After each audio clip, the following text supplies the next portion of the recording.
Okay, I think we're live. Let's see if we can load up the YouTube world and see if Oh, I it's see. Take working three. again. There we go. Take three. Content, live, currently live, control room.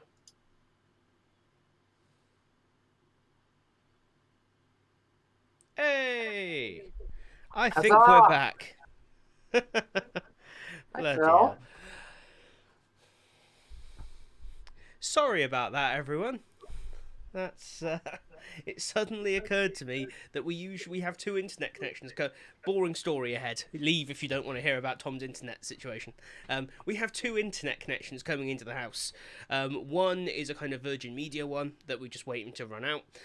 The other one is a sort of full fibre optic city fibre gigabyte city thing with this massive upload bandwidth, which I usually connect to. However, they had a planned outage for a couple of days as they were extending the network, so I switched over. Forgot to switch back. Um, Ooh.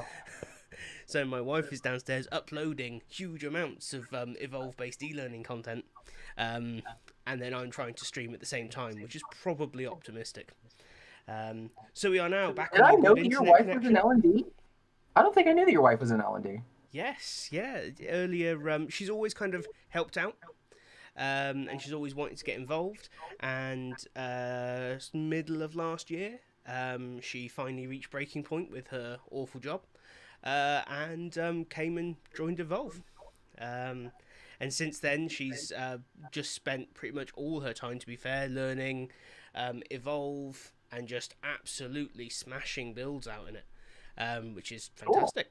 That's It's been awesome. really, really, really great to have the support, um, and nice for her to do a job that she enjoys doing. You know. Um, Definitely. but That's anyway, awesome. yes, that is what happened there. I do apologise, everyone. We are back. We are back, and hopefully we will have no further issues. Um, I'm getting excellent stream status from YouTube, which is good because before it was saying no connection found, which was worrying. And we're here. So right, let's go. Where were we? I've completely forgotten.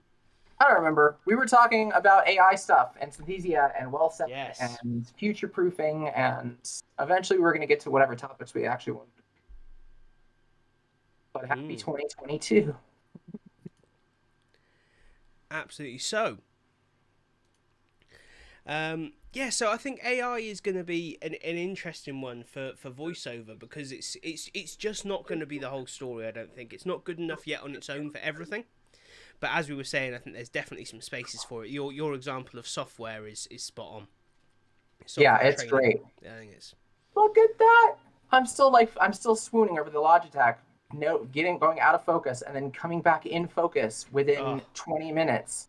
look at that magic stuff. But no, one of the Cool. things I want to talk about today, which we do later, is there is the global sentiment survey in L&D that has like Yes. 15 things that are in the hot or not category. What will be hot in workplace L&D in 2022? And I'm not gonna lie, I wish a little more AI support is on this list. Like I'm gonna put that under other and be like, man, and the thing about it is it's cheap. Mm, Synthesia is like $30 a month. Are you kidding? It's unreal. I almost wanted to use it for some of my stuff. yeah. Kara, joining the party. Unfiltered ID. Welcome. Cheers. Hey, Kara, thanks for joining us. Yes, and I think that's kind of what I mean about the market for the two skills being different. So if you want to sign up for something that's 40 bucks a month, you were not considering human voiceover. Like, because that's a whole different ballpark in terms of the amount of money you're going to spend, right? Yeah. Um, and there will be those still thinking, my God, 40 quid a month? No, no, no, no, no. I'll use the inbuilt storyline robot voice. Thank you very much. But these are the kind of brackets of, voiceover.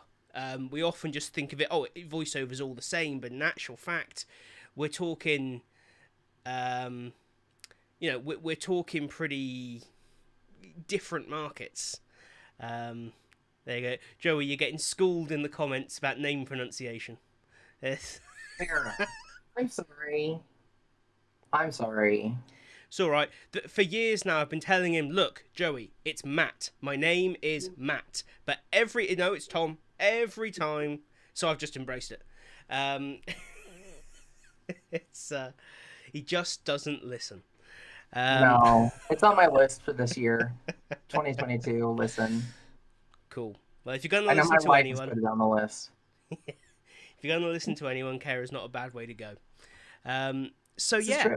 and you know what, that sentiments list, I think it's quite interesting when you look at it, because quite often the stuff that's selected as hot, because it's voted on by us, the always very well informed L&T industry, it's not usually very accurate. Yeah, Like, for how long now has VR been popping up in these lists? it's in there. Yeah, of course it is. Because every year for the past 5 years has been the year that VR will conquer the training world. But we're kind of still waiting. Um, Mobile delivery is on this list still. have we Like I not saw a thing about like stopped yet? TikTok, learning in TikTok, and Oh, mm, yeah, from my. All right. So actually, you know what? How about this? How about we just do this? Let's just read the list go for it. Why not? because We can get I'm looking angry off about into it the all screen. together. I'm off into a screen and I want to scream, and we can all cringe together at some of these. Not to say that this is like a garbage list. It's just one of those like, why are we still trying Hmm. type of things. It's like you two. Like, why are you still here? Love it. All right. Brilliant. So we would clear chapter break here. What will be hot in workplace L&D in 2022? This is the Global Sentiment Survey and L&D. Voting ended on January 28th. They're going to release the results in March. We're going to complain about them in March. I'm going to look out for this. Following our Okay, here's complaining what. about the initial list today. Exactly. We did anyway. All right. Anyway, here's the list. Personalization and adaptive delivery. Okay. Artificial intelligence. Okay, so it wasn't a list. Artificial intelligence. Just broadly, all of it. You know. Yeah, all of it. Yeah, Yeah, I'm familiar with Dollar Taylor's voice. Anyway, personalization, adaptive delivery, artificial intelligence, learning analytics. Finally, please make that hot in 2022. For the love of God. Collaborative and social learning, micro learning, learning experience platforms, virtual and augmented reality, mobile delivery, consulting more deeply with the business. I've got words on that one actually. Showing value, performance support, skills-based talent management, reskilling, upskilling, curation, coaching, mentoring, and then other. And like a good person, I'm going to link this survey in the comments so y'all can see it too, so you don't have to just remember that. Absolutely, and I think it's interesting because I think the survey is really well done, but I think it highlights two things. It does highlight where the industry's head is at, but I Yeah. think sometimes it displays the industry's inability to fully grasp concepts. So, for example, AI. AI is a colossally huge and complex thing, 99.9% of which will never touch the world of instructional design and workplace learning. It just won't, because we have no use for it. When you look at things like AI voiceover, AI copywriting, we're talking about very surface level AI stuff here. We're not talking about AI in the same way that the military is talking about it, or that the health world is talking about it, or that big data is talking about it. And I just sometimes feel that I don't know, it feels great to be talking about AI, but actually we could do with being more specific. AI Yeah. voiceover, AI copywriting. I think we talked about this not long ago about just the job titles and the lack of being specific in those. And Yeah. because I remember I worked for a company where they wanted to do AI course assignment, and it was actually pretty brilliant. The idea and concept was really cool. Yeah. In that we had a lot of different teams that did the same thing, a lot of like account executives and whatnot. And if they recognized that you were on a client that did a specific project, they would not only match you up with, they would not only set up learning paths for you that kind of helped you get trained on it, but they would also connect you with individuals who either worked for the similar client or did similar similar projects for the clients that they worked on. So it actually became this really cool knowledge sharing network, all run by artificial intelligence. It was pretty neat as an idea. It failed miserably in practice, but I liked the thought. And I think that's it. And I think Kara's point there is kind of spot on, that anyone that can really do AI is not working in L&D, they're in a yacht. This is fair. This is like all the jobs that I searched for that was looking for an engineer, a training engineer, a technical engineer that had 10 years of engineering experience and offered 75 grand. Like, no, that's not a thing. Cute. This is where I weep again at the salary differential between the US and the UK. I'm going to make it worse before this is over. Oh, just shut up and go away. Yeah, no, so, yeah, and I think that, like, another thing in this list that, it's me, so yeah, I'm just going to moan about stuff, it's fine. It's what I do. Drink beer and I moan. Occasionally I build some stuff. Mobile delivery. Are we not done with this yet? Like, I'm so tired of hearing... I gotta find this article. Just TikTok. It was going to be the Netflix of learning, and then it was going to be Instagram, and then it's what can we learn from Facebook, and now it's what can we learn from fripping TikTok. And it's like, oh my, we don't need to jump on every fad that comes into the tech world. We can afford to let some go. We've already bitten for the really big ones and made ourselves look so stupid over the years. Could we just let that go? Oh, here we go. That's... Olga's put some good comments in here, but Kara's one there as well about TikTok just fired their L&D department. I did see that because I actually applied for that a couple of months ago. I was on a short list for it, and I was thrilled that didn't happen. And just because it matters, they're now rehiring. Well, that's the sign of a really top quality company, isn't it? Sack everyone you've got and immediately start rehiring. Well, I'm a video game nerd. That's the Activision way.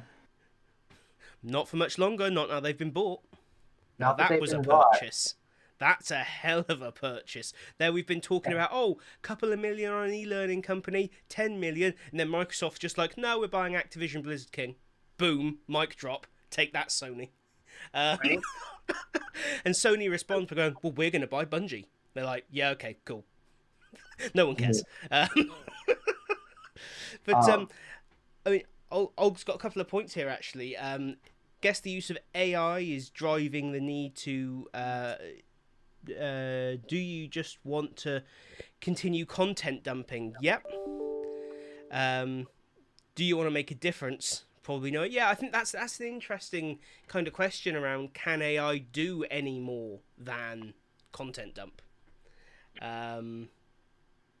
And unless it can auto generate an application for me, that'd be great. Auto generate simulations, which there's companies that try to do. I forgot the name of it because they were kind of utter trash. But the idea was neat in that I can connect my application to them, and then they would HTML5 recreate kind of a fake version of it. Yeah. So I can simulate it without having that back end technology needing to function and run. So I could do whatever I wanted to with examples. Yeah. Again. Cool in practice. It's something I'd love to see in 5-6 years. Because if there's any part of this L&D industry that does not know how to function, it is software training. It is always a disaster. It is always a nightmare. It's never a lot of fun to create either. Somebody innovate that space. Yeah. And AI would be a good way to do it. Possibly, yeah. I think we've got Luke here, sick of hearing about TikTok. And then, Mr. Suarez, thanks for joining us. Attention envy, absolutely. Our field is always jealous of things people want to pay attention to, and I think that's it. But I think we've kind of fooled ourselves with all the years of the Netflix of learning and we're going to create a MySpace style environment, or Facebook is a slightly more up to date reference, I suppose. No one wants to create a MySpace style environment anymore. It's a ghost town. Congratulations, it's MySpace. But I kind of feel like we've trapped ourselves into thinking that that's what we should be that's the level we should be competing at. This is workplace learning. People will do it because their manager says you'll do it or you're sacked. That's how we get people to do it. In the real world, I would love it to be a case of people just love learning in work so much. They do it in their spare time. It's all they can think about. It's the whole reason this business exists. But that's bollocks. Businesses exist to make money, and training exists to help them make more money. That's it. Yeah. And protect the money you have. Yes, this is it. And once you accept that is why you're there, you're not there on some crusade to make the world a better place. Workplace learning exists for a very specific purpose. So embrace it. And say people, you don't have to love my content. But what you do need to know is that my content helps you keep your job or earn more money or earn a promotion. That is why they'll pay attention, not because it's as exciting as TikTok. Because for many of us as well, that sounds not horrible. a thing. That's called a master's degree. That's not strictly true.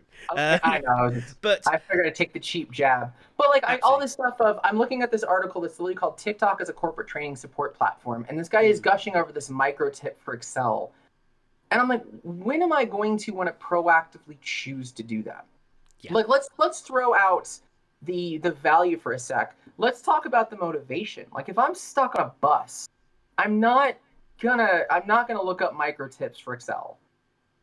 Especially if I have a Nintendo Switch. If I could do anything else. Yep. I see so much talk about what a great opportunity, and I don't see anybody explaining how to get people to want to do that. Yeah. How do you get a learner to want to do that? Yeah. Market this for me. It's not a thing. Doesn't it? Yeah, I don't know. I just feel as if it's... And I feel like a lot of these companies that are marketing it in knowing that we want that, right? We want people to love our work. And I think there is value. There's always value in making learning fun. There's value in spending time on engagement. There's value in spending time on making things visually pleasing, but all to a point. It's that classic... do you know what? It's right back to what we discussed in take 1 of this episode before the internet went funny. There are diminishing returns on investment in everything. In cameras, in microphones, and yes, in learning design. You could easily, if you wanted to, spend blockbuster budget money directing a movie to deliver your learning content. It would be amazing, but completely inefficient. Right.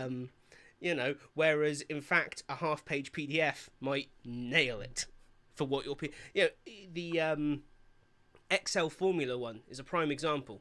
When I used to use Excel formulas at work, what did I have for the key formulas that I needed? I had a little cheat sheet that if I ever had a mind blank, I could just go, oh yeah, that, tap tap tap. That's what I needed, not a TikTok that I had to find and play and watch someone piss about to music on, pointing at different bits of the screen. It's all very fun, and I get it, but it's just not an efficient way of training things or providing any kind of performance support. Though I do like the idea of tip sheets. If I had the money as a company and I wanted to show things to people, and I can get an app on the phone for a tip sheet, definitely, that'd be great. Yeah. You need to know how to do blank in our platform. Just, what are you trying to do? Here's a tip sheet on your phone. Keep your screen as is. Mm-hmm. So you don't have to go bounce around and hide tabs and sort through the 40, 50 tabs you have, because that's the norm. I just, got it on my phone, got it, cool. That'd be neat. Yeah. And that would be how you get me to learn on my phone. This is it. And ultimately, that is what a knowledge base is. That's basic knowledge management. Ensuring that someone can figure out how to do their job when they need to do it with a simple guide. Over there, it's course versus resource. Absolutely. I have my issues with the courses versus resources argument. I think you always need both. for any long-term provision in any business, any environment. But yeah, this is a primary example of if someone needs to use, I don't know, 30 different Excel formulas, chances are a course is not what they need. Because they know what they do. This is purely a memory-based exercise. So rather than making their job about memorizing 30 formulas, let's just give them the formulas as a reference point. Yeah. And then they can focus their mental ability on when things go wrong, or when something weird happens, or when they have to make a bespoke solution for something. Yeah, like my philosophy with it's training versus documentation. The way that I usually say it is that documentation is where you go to answer questions. Training is where you go when you don't know what to ask. Yes. That's it. Absolutely. And I think, August is a big Nick Shackleton-Jones fan. Yeah, I think it's hard not to be. It just makes a lot of sense. Around stripping away the nonsense that a course is the automatic response of the vast majority of the learning and development world. We've got a course for that, or we'll make a course for that, or we'll make a quick course for this. When you talk to your people and find out what they actually need to help them do their job. I think it's the most fundamental mistake that we make in our industry, in my opinion, is turning everything into something bigger and more complex than the end user needs it to be. We should always be looking to give them as little as possible to do, because guess what? They've got a job and they're busy. So I want to transition that into one of the other ones on this. Go for it. Because I think this is on my hot list. And I don't know, I want this to be on the hot list. I really do, which is consulting more deeply with the business. So I got to do a project for the first time. We called it a blueprint, where we didn't get a training need. We got a company that came to us and said, we know what we want to train on, but we don't know anything else. We don't know how to execute that. We don't know how much we actually need. So what we did, instead of saying, we'll train on whatever you say, we went and dissected that and said, all right, who's the audience? What do they actually need? What makes sense in a training versus a documentation? We basically took the SME tangent factory out of the equation and said, what makes sense in a training format, and when can you go to the tangent factory? And it was incredible.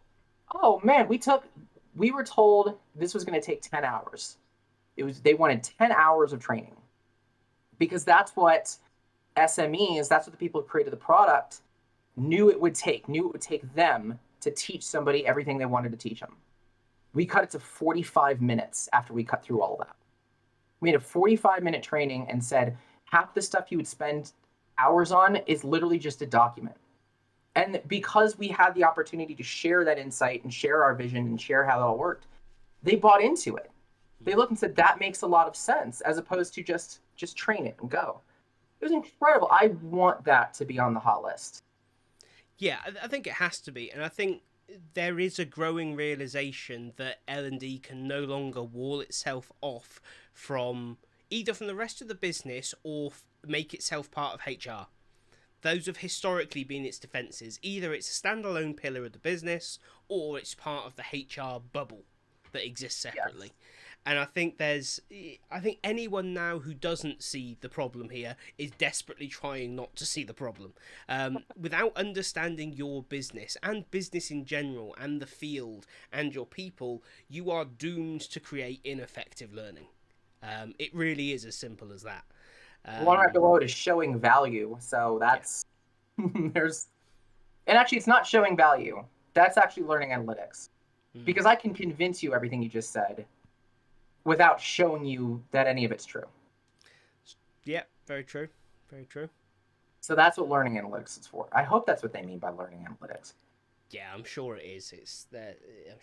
I'm sure they've stuck to a reasonable feedback definition. Engine, feedback loop was not something they wanted to go into. No, absolutely. It's but I mean, there's another prime example of, I think, where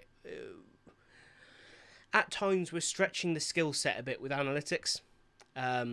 Primary example, I've been working with someone last year who they have tons of data being spat out of XAPI statements and SCORM files and Google Analytics attached to videos and PDFs and HTML pages. And what they've got is just an ever-growing set of spreadsheets and no concept of what to do with this data. And yet every 3 months they go in and they pull out some figures that look good and they report them to the business. And they're kind of held up as, this is amazing, all this analytics that you're gathering, but they're only useful if you know what to do with them. Gathering them is purely a technicality. Once you've created something that gathers data, great, it gathers data. Now what? What story are you going to use that data to tell? How are you going to drill into that data? How are you going to adjust your approach based on it? That's the important bit, not the gathering of the data. Yeah. And I mean, I learned that with marketing. I would go to QBR's, quarterly business reviews, constantly, and it was just business, business, business, numbers, numbers, numbers, with no progress, progress, progress. This is like it. there were no steps forward, and we walked away head held high because we got to say, look at all the things that we did right because this number went up. Yeah. And they were so baffled, or they were so dumbfounded with that, they didn't bother to ask, well, how do we keep them up? Yeah. How do we keep doing that? And we didn't even bother to say, well, maybe it's more of the same. Maybe it's not. It's just but I feel like our like industry just can't get a word in edgewise when it comes to things that are useful to the business. Yeah. Because they think that just the concept of somebody being trained is good enough. Yeah. But I feel like that's where that skill set is quite specific. Like data analysis is not a traditional L&D skill, you know?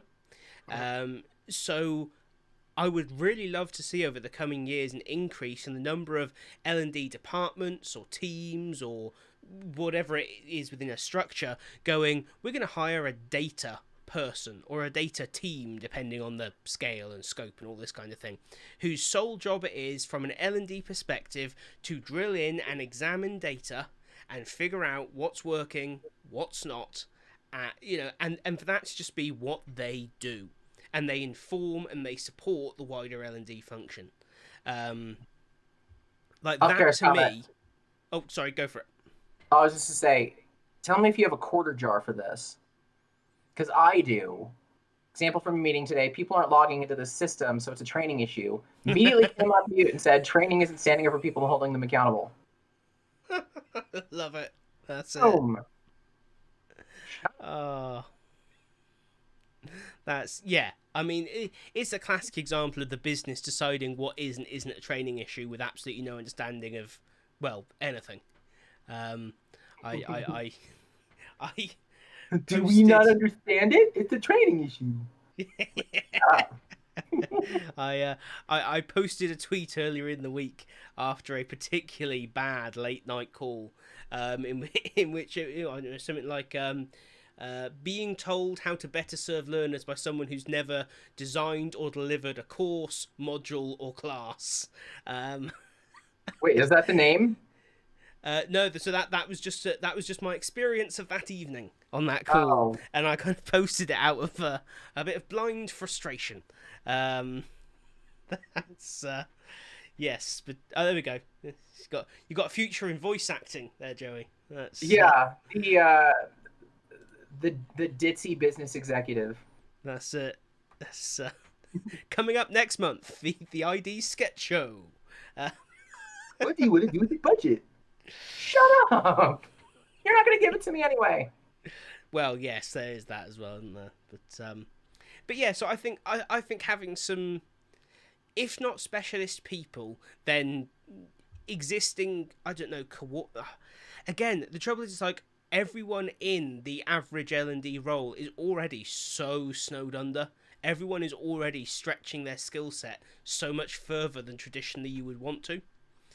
It's kind of like, could coordinators pick it up? So, well, quite often coordinators don't have any starting point for that, and they're busy as heck. Trainers probably aren't well placed to do it. Instructional designers aren't necessarily that well placed to do it. I think it does almost need to be a specific data person. I wonder if it's... I'm trying to think if there'd be value in just if a company specialized in just learning analytics. I don't know if that's a thing because I'm uneducated in education. Is there a company that just purely learning analytics? Like, we have put together a thing and a formula and a series of conversations that we have with you to figure out what are your actual KPIs with learning and what are your actual needs and goals, and are they achieved through things more than an NPS score? Yeah, I'm certain there are companies that do it. I'd be curious to find that out. That Hmm. like they that know specific industries. Like for me, Yeah. I know training in a call center, so I know that tickets and categories and seeing downticks of those are examples of good training. I know that seeing a reduction in customer issues right after customer call-ins right after a release was sent out, if you put training efforts to educate them on the new features ahead of time, Mm. that was a sign of success.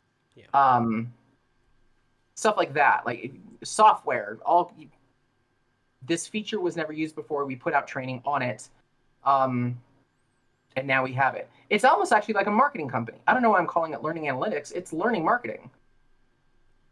Hmm. It is to yeah.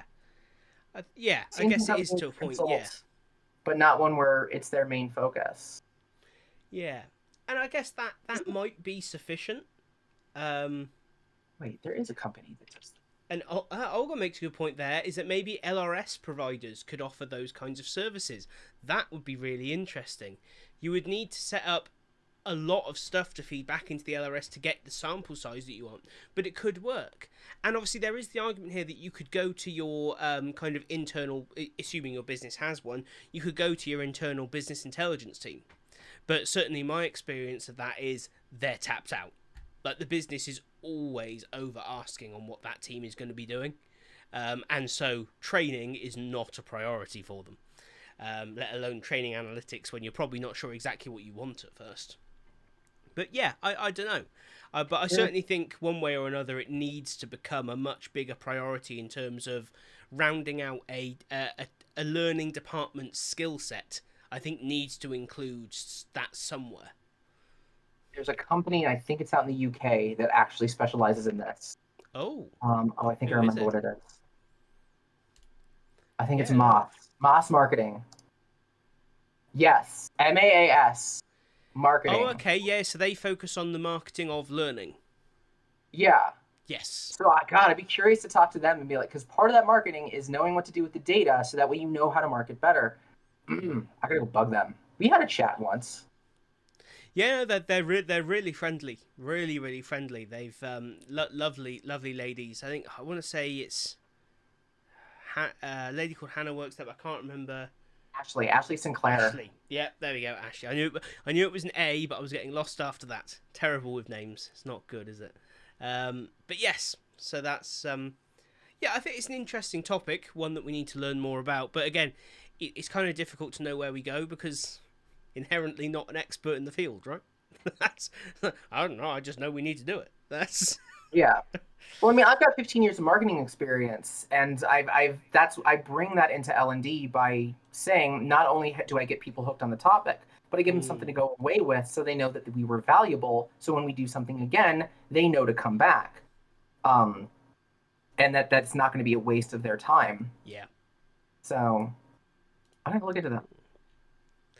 cool. But anyway, I get to spin all that around. I get to do more blueprint things. I might actually, it actually might be, I might actually find myself in a position that is more in the learning sales cycle, Oh, as well as doing the architects, the solution architecting and whatnot. nice. Um, which I'd love to see solution. I think that the consulting more deeply with the business is just a fancier way to say solution architect, or a less fancy way to say solution architecting. Yeah, yeah, But if I get to do that this year as an actual, like, that's actually my job. It'd be pretty cool. yeah. That's awesome. I'm excited. I'll let people know. Cool. You'll see it Anything on my else LinkedIn. on that list that you want to talk about? Specifically, I know we could go on for a very long time about all of them. Yeah, I'm trying to see if there's any of them that, like, ones that just don't resonate with me at all. Collaborative and social learning. I've seen that tried a couple times, and this is clearly done by people who've never had to schedule multiple people for the same meeting, like, because it's just a nightmare. Um, I sort of get it. Yeah. But it kind of reminds me. It kind of reminds me of those like online classes in college, where you Okay. had to be like in the same forum. You had to be. You were working on the same project, and it was always a disaster. There was always somebody who carried.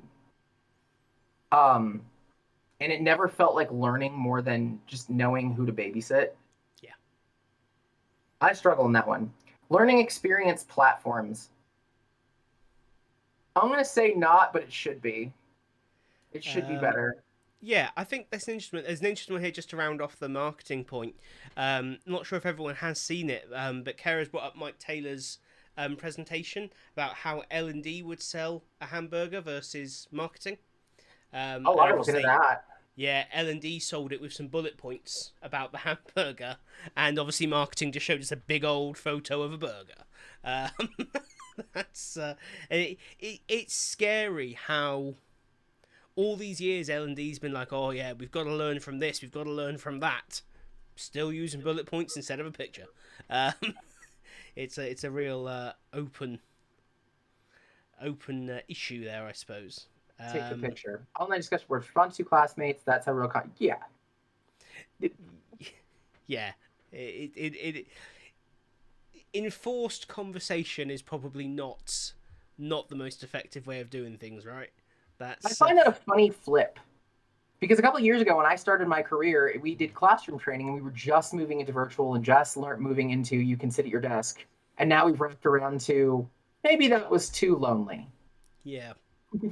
Come But on then back. I think that it's weird because what I tend to hear is you get that speak to put your initial response to the question and then respond to at least two other classmates' initial response, um, and then they go, oh, so that's social learning now, and you're there going, no, no, no, it's not.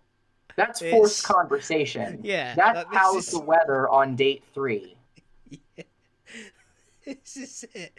But it's because there's become this obsession with artificially capturing the fact that ever since that annoying, oh, you learn 70% of everything you ever learn in social environments as opposed to formal environments, factoid came out because it's not specifically true. And even the original release of that information came out and it had all these caveats around it saying this doesn't mean all information falls into this breakdown. Guess what? You learn how to drive pretty much exclusively in driving lessons, not socially. Um, like you do not learn that down the pub. It's Best way to you know retain information. That's what it was for me as a kid, right? You write when you write it down, you're going to retain it more than just listening to it and hoping. So could you just run us through Pythagoras? Because you obviously wrote that down a lot, so I assume it's locked right in there. That's oh, you can probably do that, can't you, off the top of your head? Don't do that. Oh, there we go. Maybe not. But how have you forgotten? You must have retained it super well because you surely wrote it down a lot at school. A squared, I think A squared plus B squared equals C squared. But like the why do I care? Yeah. And that's because we made. So you know why I remember that? I think it was a Simpsons joke. Well, that piece of paper is worthless. Yeah, sorry, that's a bit of a waste of paper, wasn't it? And probably not the best example because it does stick in Whatever, it mind. was But you worth the know what I joke. mean. It's yes, absolutely. Yeah, I think it's a funny old thing, isn't it, where we often take these. Sometimes even when they are technically true, it's a prime example of where something can be true, but it doesn't mean you can apply it to every possible scenario and that it stays true. You know, Yeah, it's true in the context of the original finding, not where you dump it. I see this as just another shiny thing like mobile and Mhm. VR. People. And I know that sounds kind of dark and sad, but that's just another toy to play with. Mm. But LXPs. Now, LXPs are interesting because one of the things that I noticed this month, LXPs are, I think, growing very quickly. I think they're rapidly becoming the go-to. If you're bringing in a platform now, I find more people jump straight to, well, let's bring in an LXP. They almost shy away from the worlds of LMS, um, even though many of them are very similar, if not exactly the same. Um, but what I am noticing is LXPs seem to really be focusing on integrations with content and external platforms. Things like Skillsoft and Go One just did an integration agreement with Thrive.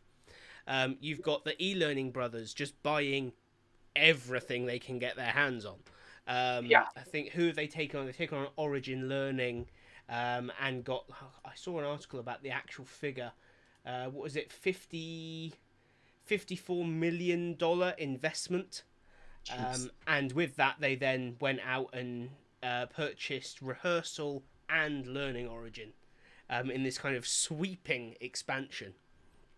You know, I don't think Because it's a bad thing, honestly. So, here's going to be where I go with this. Here's my caveat, or here not caveat. Here's my little anecdote here. So I used to work for Epsilon.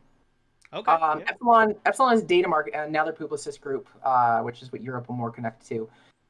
They were a data company. They were big data as well as a marketing, omni-channel marketing. So they had all of your incoming data sources from XYZ place, and then you could roll that into some sort of marketing SaaS software, email, loyalty, whatever. They created something called a CDP, Mm-hmm. and CDP is consumer data platform, which is an expansion of CRM, customer relationship manager. That's what it was. So LMS is like the CRM here. And the idea was with the CDP, they said we can put our effort and energy into bringing a whole bunch of different things together and not try to overtake the best in class of what other people are doing. Yeah. And that's what they sold you on, is let Amazon, let Tableau, let all these places be best in class in what they're doing, because we just don't have the resources to try to be best in class in all of them. But what we can be is best in class in bringing them together. And I feel like that's what Lxps are trying to do. And if somebody can master that model, I have no problems with that. I would rather go that route. Absolutely, and I feel like this is where it's maybe a little bit different than in other industries, because sort of doubling back around to something we discussed earlier, Microsoft is devouring the game development industry, and that poses very, very big problems, because we're going to start seeing a very large number of exclusive games that are going to freeze out non-Microsoft platforms. PlayStation. Well, basically it's just PlayStation. Oh well. But Nintendo will get their port 4 years later anyway. Nintendo just sit in the corner with their own little set of rules. Let's be honest. They treat people awfully, and yet people buy their stuff because, hey, it's Mario. And that's it. It's fine. And he's got a lizard, and it lays eggs, and everyone's happy. Then nothing's ever going to happen to Nintendo. Mostly because they're so vicious. There's a picture of like it's from a couple years ago of these two kids. One is clearly dressed in like Firefox, Mozilla Firefox gear, and the other is in Chrome gear, and they're just beating the daylights out of each other. And over in the corner is an Internet Explorer kid just eating paste. Yep. I feel that's Nintendo Switch. This is it. Yeah, that's it. They're not even trying to be their best. They're just saying, this is Nintendo Switch. It's poorly made and has terribly designed games on it. But you'll buy it because it's Nintendo. And we know it. But that wasn't my point about the game industry anyway. The consolidation there poses a very real anti-consumer problem. In the learning world, you look at eLearning Brothers, they have managed to bring together a couple of authoring tools, some asset kind of libraries, their own skills as developers. Now an LXP, I think, I can never remember the name of it, but I'm sure it was mentioned in the chat. Fractal? Fractal, yes. And yes, Fractal is freaking awesome. It's very cool as platforms go. The ability to bring all that together under one roof, I think, is a killer business proposition. But there's enough growth in the industry that it doesn't become anti-consumer to have one company with so many things. Yeah. It opens up the door to independent, to smaller platforms as well, which I would. Yes. I mean, we saw this. That was a big thing in 2021 with smaller, cooler platforms. You keep pushing Evolve like crazy. Absolutely. Yep. I think it would be great. Yeah, I'm all for more stuff. The more choice there is in the industry, the more pressure there is on the couple of big players to be better. Because we are now starting to see tools that are a viable alternative to Storyline and Captivate. You know, there are now businesses for the first time in certainly in my career that are saying, no, we're not doing 16:9, not at all. We're only going to use web-based tools. like that's a huge shift from where we were 5 years ago. It's Why isn't cloud-based tools on this list? That should be on this list. yeah, I guess the question would be is that an L&D topic, or is that more of a market thing? I Give you that. I'll give you that. because I think it doesn't fundamentally change instructional design. It doesn't fundamentally change what we do and how we do it. What it does do, as I say, is put more pressure on. Well, really, it puts pressure on Articulate and Adobe to stop being so damn lazy.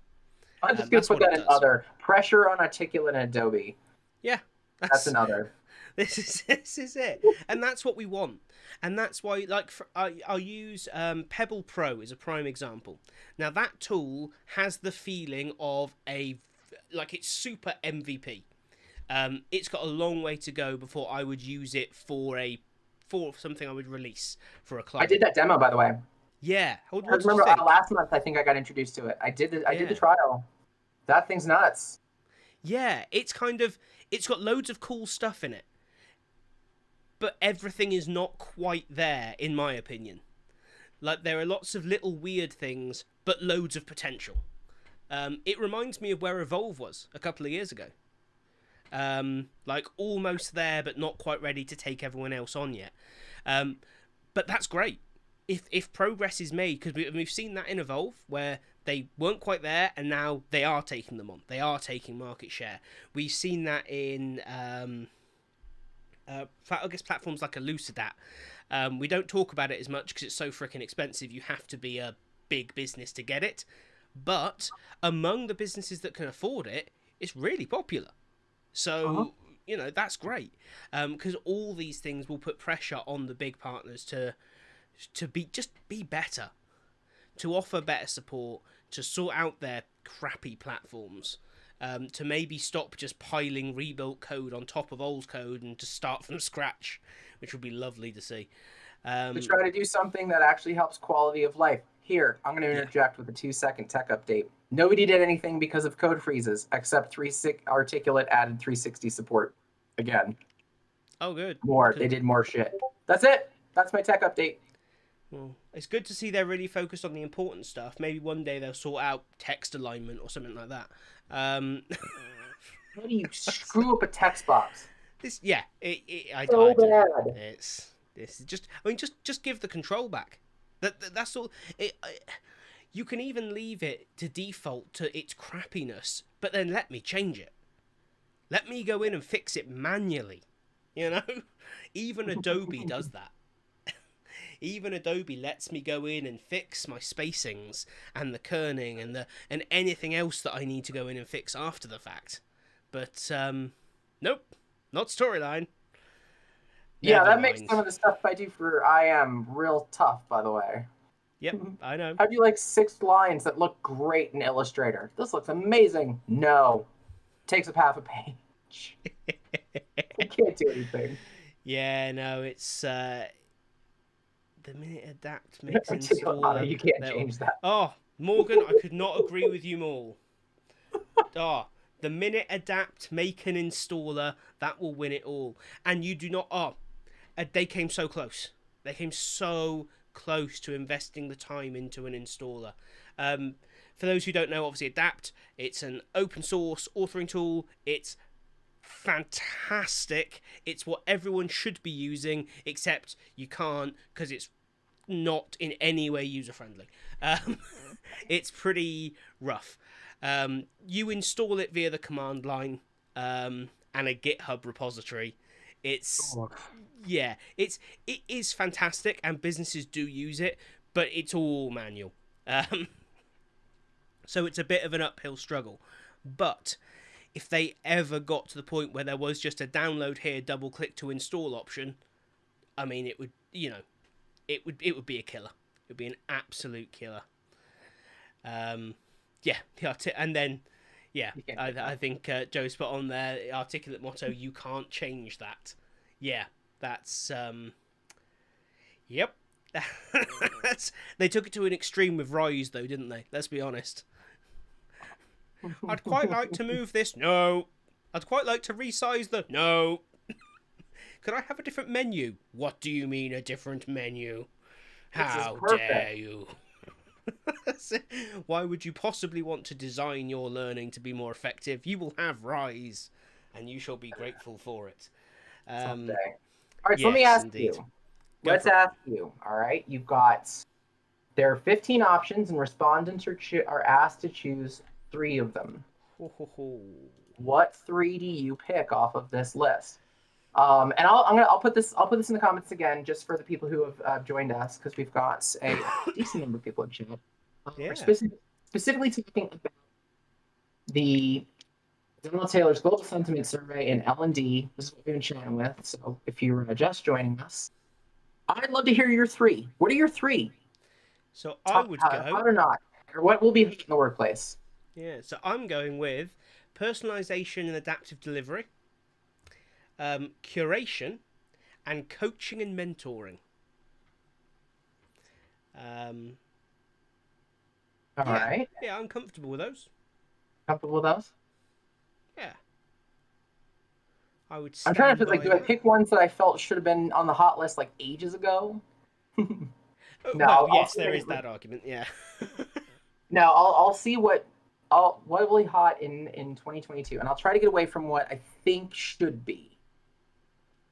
I'll go with what I think will be. Oh, right. No, I did what should be. What All right, will well, let's be? do both. Let's Yeah. do both. All right, so Okay. those are your what should be. What do you think will be? Will be artificial intelligence, micro learning, and LXP. Oh no, Artificial no, intelligence not is on not my list. LXP. Mobile delivery or there's so many that will be but shouldn't. Um, I'm gonna go with AI, micro learning, and VR actually because they already are and they're just You carrying think this is on. your VR? No, I think people will talk about it being, and people will spend money on crap that they won't use. Um, I know of businesses at the moment who are out there looking for what headsets they're going to purchase in the hundreds of numbers. Meanwhile, they have no VR content, but they want to be ready for it.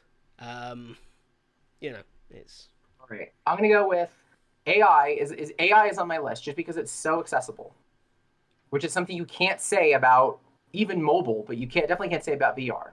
mm, I think the accessibility of AI is going to make that hot in 2022. I think collaborative and social learning is going to be a thing. I think that's going to make it between people either coming back into the office or realizing that that's just not their environment anymore. I think that's going to be hot in 2022 of cute ways to do that.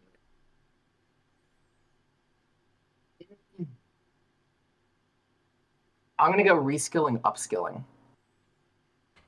I think that one's going to be hot also. I think you're going to have this influx of people kind of re-entering the job market again, courtesy of COVID, or you're going to have people reevaluating everything, reevaluating all their business decisions because with all the acquisitions and all the we fired everybody and all the I'm ready to come back to work and all that, people are just going to be out of it's just not going to be fresh. Stuff just isn't going to be mm, fresh to them anymore. Once we get out of the pandemic, once we hit endemic mode, you're going to see a whole lot of now that we can come back together, let's change our business. yep. The post-pandemic world is going to lead to a substantial amount of change, and as part of that, no one's going to have no clue what the heck they're talking about, and they're going to reskill and upskill the crap out of it. That's what I think is going to be hot. What I wish would be hot is consulting more deeply with the business. Fuck, I want that. I also want learning analytics to finally, after 3 years of complaining about it, be interesting and useful to somebody Mm, who is not just us who runs small little podcasts. yeah. I kind of want LXP also. Fair I enough. want to see that one up there. So many cool things came out in 2021. You and I constantly talk about those great technologies that are just not recognized. And I Mm, think LXP gives those smaller tools an avenue to shine with the big boys. yeah. Possibly, yeah. I think that's a good chat. Funny enough, actually, this week, I was speaking to a developer who's created this thing called Skip. And what it allows you to do is pull in videos from YouTube and Vimeo just via link, and create like notes that attach to different moments in time in the video, and share them with other people.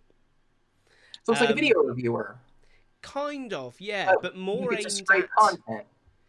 yeah, less about kind of, oh, edit the video in this way, and more about, oh, this made me think about this, or this links to what we do in this part of our job. And it So it's like kind if of I got me had a thinking. TED Talk video, somebody could say something, and I can have a little annotation that pops up and says, "This is really Yeah, important." That's exactly. cool. But what it also allowed you to do was skip to any moment someone had added them. And so people could tag good bits and bad bits of the video, and so you could just click, just play the good bits. So a Oh, one hour, that's so really cool. like a 1 hour TED talk, the whole thing's there. But if you just want to watch the key things that someone's called out, you can just do that. And then you can add your own as well, and you can respond. You can kind of react to things, and it's all tracked, whether it's good, useful, happy, sad, whatever it might be. And then you can either share your skips, as they're called, or you can just keep them private for yourself. And you can put the whole thing into an iframe in like an LXP, for instance. And I was just That's thinking, cool. oh, this would be so useful whenever you're going, oh, we'll just put a video up on the LXP for this. That's cool. But if you could just put a video up, oh, and we'll enable skips. The I was just gamer like, in me is thinking about Dark Souls, where I can leave messages on the map, which were yeah. always "it's safe" and then it's a cliff that leads to your death.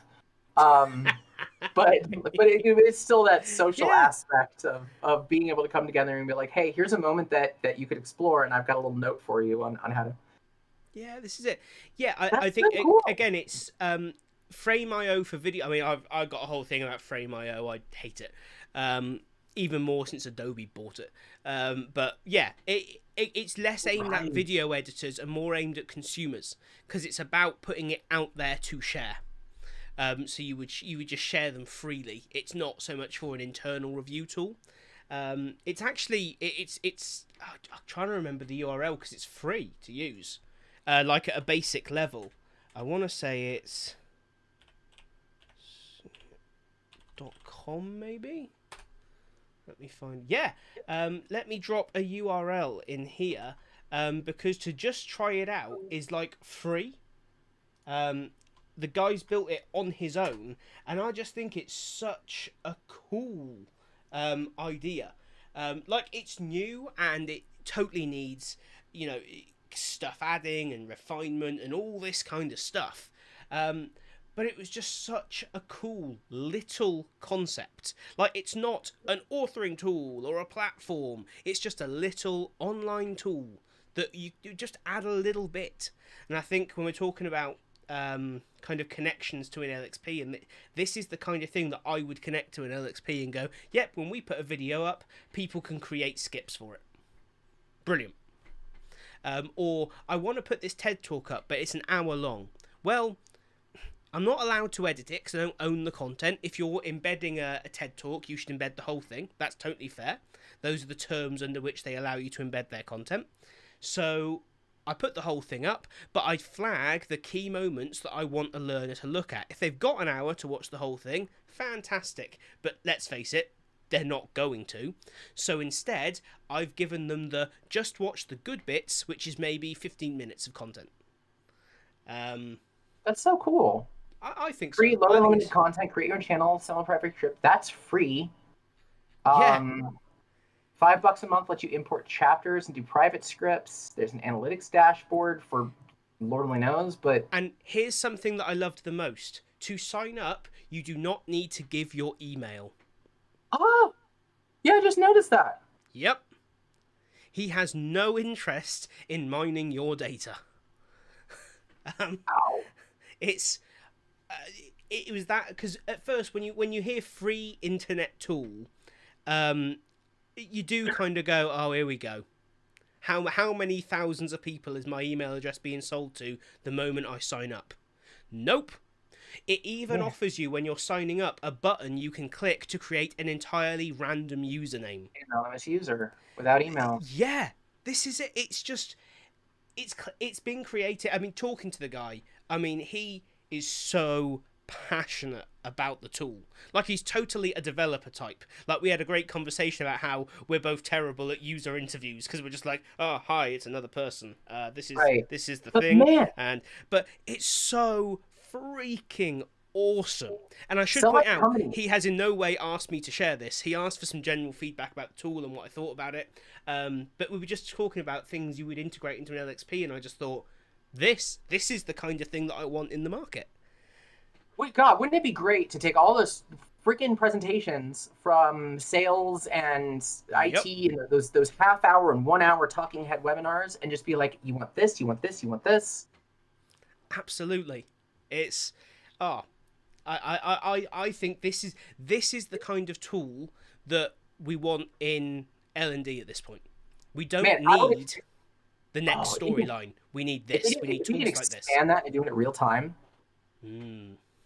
Like if he were able to make this in such a way that I can actually host meetings into it and type comments and mark things in the webinar as it's going. Mm. So that way, because I literally just did this 2 hours ago where I was in a meeting with somebody, with a group, and I was just absorbing information. It was a discovery session. I would have loved to have been like, this thing that he just said, I'm going to tag that because I want to come back to that, as opposed to have to sift through the entire thing again. Absolutely, yeah. And it's the same idea. Oh, buddy, he's onto something. Yeah, I think maybe not that, but that's an evolution. Yeah, that's an evolution worth paying for. And I think this is exactly it. I think there's nothing wrong with it being a free tool with bolt-ons.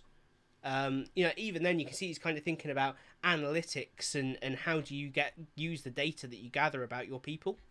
Dial lines. Yeah, like State of the Union address. It's like, hey, you liked this, they didn't like this. But how useful would that be able to actually give the CEO who thinks their 45-minute recorded message each year is actually useful? You know, that would to go back and go, yeah, about that. People say no. He should start a paid service to be the one who actually does that. He has to walk into the room and go, yeah, everyone hates you. Like, I will give you $5,000 to go to our CEO and tell him that his webinar is crap because nobody else wants to have that conversation with him. Hey, just putting it out there, if someone ever needs that guy, give me a call. No problem doing that. Don't even have to pay me. I'll enjoy it so much that I'll just come and do it. Just cover the travel expenses. That's all I ask. Yeah, no, it's like up in the air, but instead of firing people, you're telling executives that they suck. Yeah, and you suck, and you suck, and you suck. Like the Oprah Winfrey of just running in and ruining people's days. Yeah. But yeah, I thought this is just like the prime example of a small tool, web-based, easy, free, that is actually useful. It's not 360-degree images in Storyline 360. This solves a problem. This is useful. That's so cool. I bookmarked that. And if you do try it out, guys, because I just noticed this, do take the time to go to his feedback screen as well and get in touch with him. He's a super friendly guy, and he was really interested in getting feedback on how people want to use the tool. So yeah, do it. He has one of my favorite moments of The Simpsons on his feedback of Homer looking at Homer like marveling over a barbecue pit that you think is the one that he built, and he pulls back and it's the box of the barbecue pit. And he's mad that that's not what he created because he's just got a pile of crap behind it. I think the line was like, what a fine-looking barbecue pit. Why does mine look like that? He starts beating the daylights out of it. What a great gift for a feedback screen. There you go. Olga, yeah, I think that's a prime example, Olga. That she attended a webinar. Presenter asked them to react with like a cat, possibly, if they felt that he was explaining something that was boring or redundant. I think this is it. There is a desire to get immediate feedback at these things. Certainly, that's one of the things I love about episodes like this, where people get involved in the chat. Because then we know if we're actually talking about something interesting or if we're just waffling on. Well, I used to do it with annotations. It's one of the Yeah. things I love about training in WebEx virtually is because I can have everybody do annotations, and I would learn a lot from that. Because the way that I would do it is I would have like a PowerPoint slide or something, and there would be questions, and the answers would be big enough that you can mark and underline.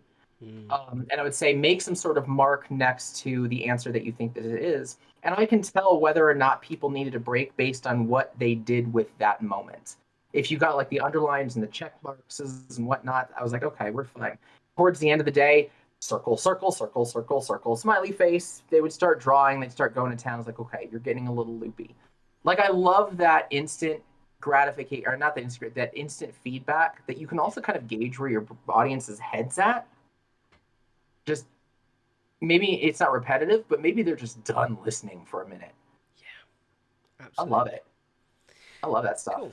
It tells you so much. Oh yeah, absolutely. But So yeah, cool. props to that guy, Olga. Cool. So I'm trying to think what else we have going on. Um, I gave you my tech update, which again is nothing. And I said it last time. You know, it's a code freeze for the holidays. Nothing's going to really happen until February, March. yeah. And there's certainly not much happening on the hardware front. It must be said in the world of tech. Like it's not getting any better. Every time it's going to get better, it doesn't. I finally put my SSD in. Hey! Oh my god. If anybody is pissed at their machine and they want a really cheap upgrade that solves a lot of problems, get an SSD drive. And the good news is you can actually buy them. They're like one of the few computer components that are readily available. Also correct. That is also correct. It's rather sad at the minute. I had someone contact me the other week going, "Oh, I want to build this. What would you recommend?" I'd recommend you don't. Whatever you've got, just stick with it for now. Seriously, it's you know, I think when Intel hopefully release these their new Arc GPUs, we might see an easing of the market. But let's not hold our breath. Let's not hold our breath at all. So here's an odd, I'd say an odd trend, an interesting trend that I've seen recently. The resurfacing of very, very well-established, well-researched, already in use topics within the L&D world, kind of being, I don't know, becoming big conversation again. Almost as if they're new. So I've seen this recently about the new and shiny concept of regularly returning to a subject to practice it over time, otherwise known as space practice. And this is it. Okay. And even more bewildering to me, there seems to be a lot going on around the concept of psychological safety. Now, I don't disagree with it in principle. I think it's an important part of what we've always done. But it's kind of being dressed up as this new thing. I mean, psychological safety has its roots in the kind of research done in the 30s and 40s. Do you think it's a result of just so many new people entering the industry? I mean, that was 2020. Yeah, I guess, but I suppose that it might be. But similarly, I'm seeing big establishment organisations talking about them as if they're new. Certainly, and this might be a locality thing. This might be a UK thing. There seems to be, especially on the psychological safety front, it seems to be all the blogs. That's the focus. And it's introducing psychological safety, the basics of psychological safety, and how it can improve instructional design and all this kind of thing. And I just kind of think, are we not running backwards? Yeah, learning styles refloat, yeah. I don't think, sadly, I don't think learning styles was ever quite forced to sink. Because there's this dangerous concept of we'll agree to disagree. When what we should be saying is, no, you're fucking wrong, change your mind. And I will keep shouting at you until you do. Because sometimes there is a right and a wrong. And when there is, it's important that the person in the wrong realises they're wrong. And that sounds really horrible because we're all supposed to say, oh, well, it's okay to have different points of view. But it's not when we're talking about fact. When we're Yeah, it's talking about, the you know, always ask questions, and then we kind of skipped the but also find answers part of that conversation. It's that think yes, differently crap that colleges use. yeah, absolutely. And again, it's that classic example of, well, my personal experience trumps everyone else's and all the research. It's like, that's not how the world works. Yeah, that's called confirmation bias. Yeah. And stop. Yeah. But again, I hold us, not necessarily us as in the people here on this stream, but us collectively as an industry responsible for this, It's my because fault. I we can't have even get never, named right. yeah, we have never pushed hard enough to say this is wrong. It's not that, oh, we disagree or there's a debate or research suggests. No. This is like saying research suggests gravity is a thing. The argument is done. The debate is over. Figured out gravity is a thing. This is it. We have done the research that we need to do to be able to say this is bullshit. Let's stop talking about it. It's done. Same reason that, you know, the same attitude is what's allowed flat Earth to become a thing. You know, that used to be one lunatic that was running around somewhere. You might have, you know, most of us would never have heard of it had it stayed at that level. But no, well, everyone's entitled to an opinion argument has turned that into a global phenomenon. Yeah, but that's not opinion. You're not entitled to a fact. Yes, exactly. I don't put it out as opinion. Nobody says I think the Earth is flat.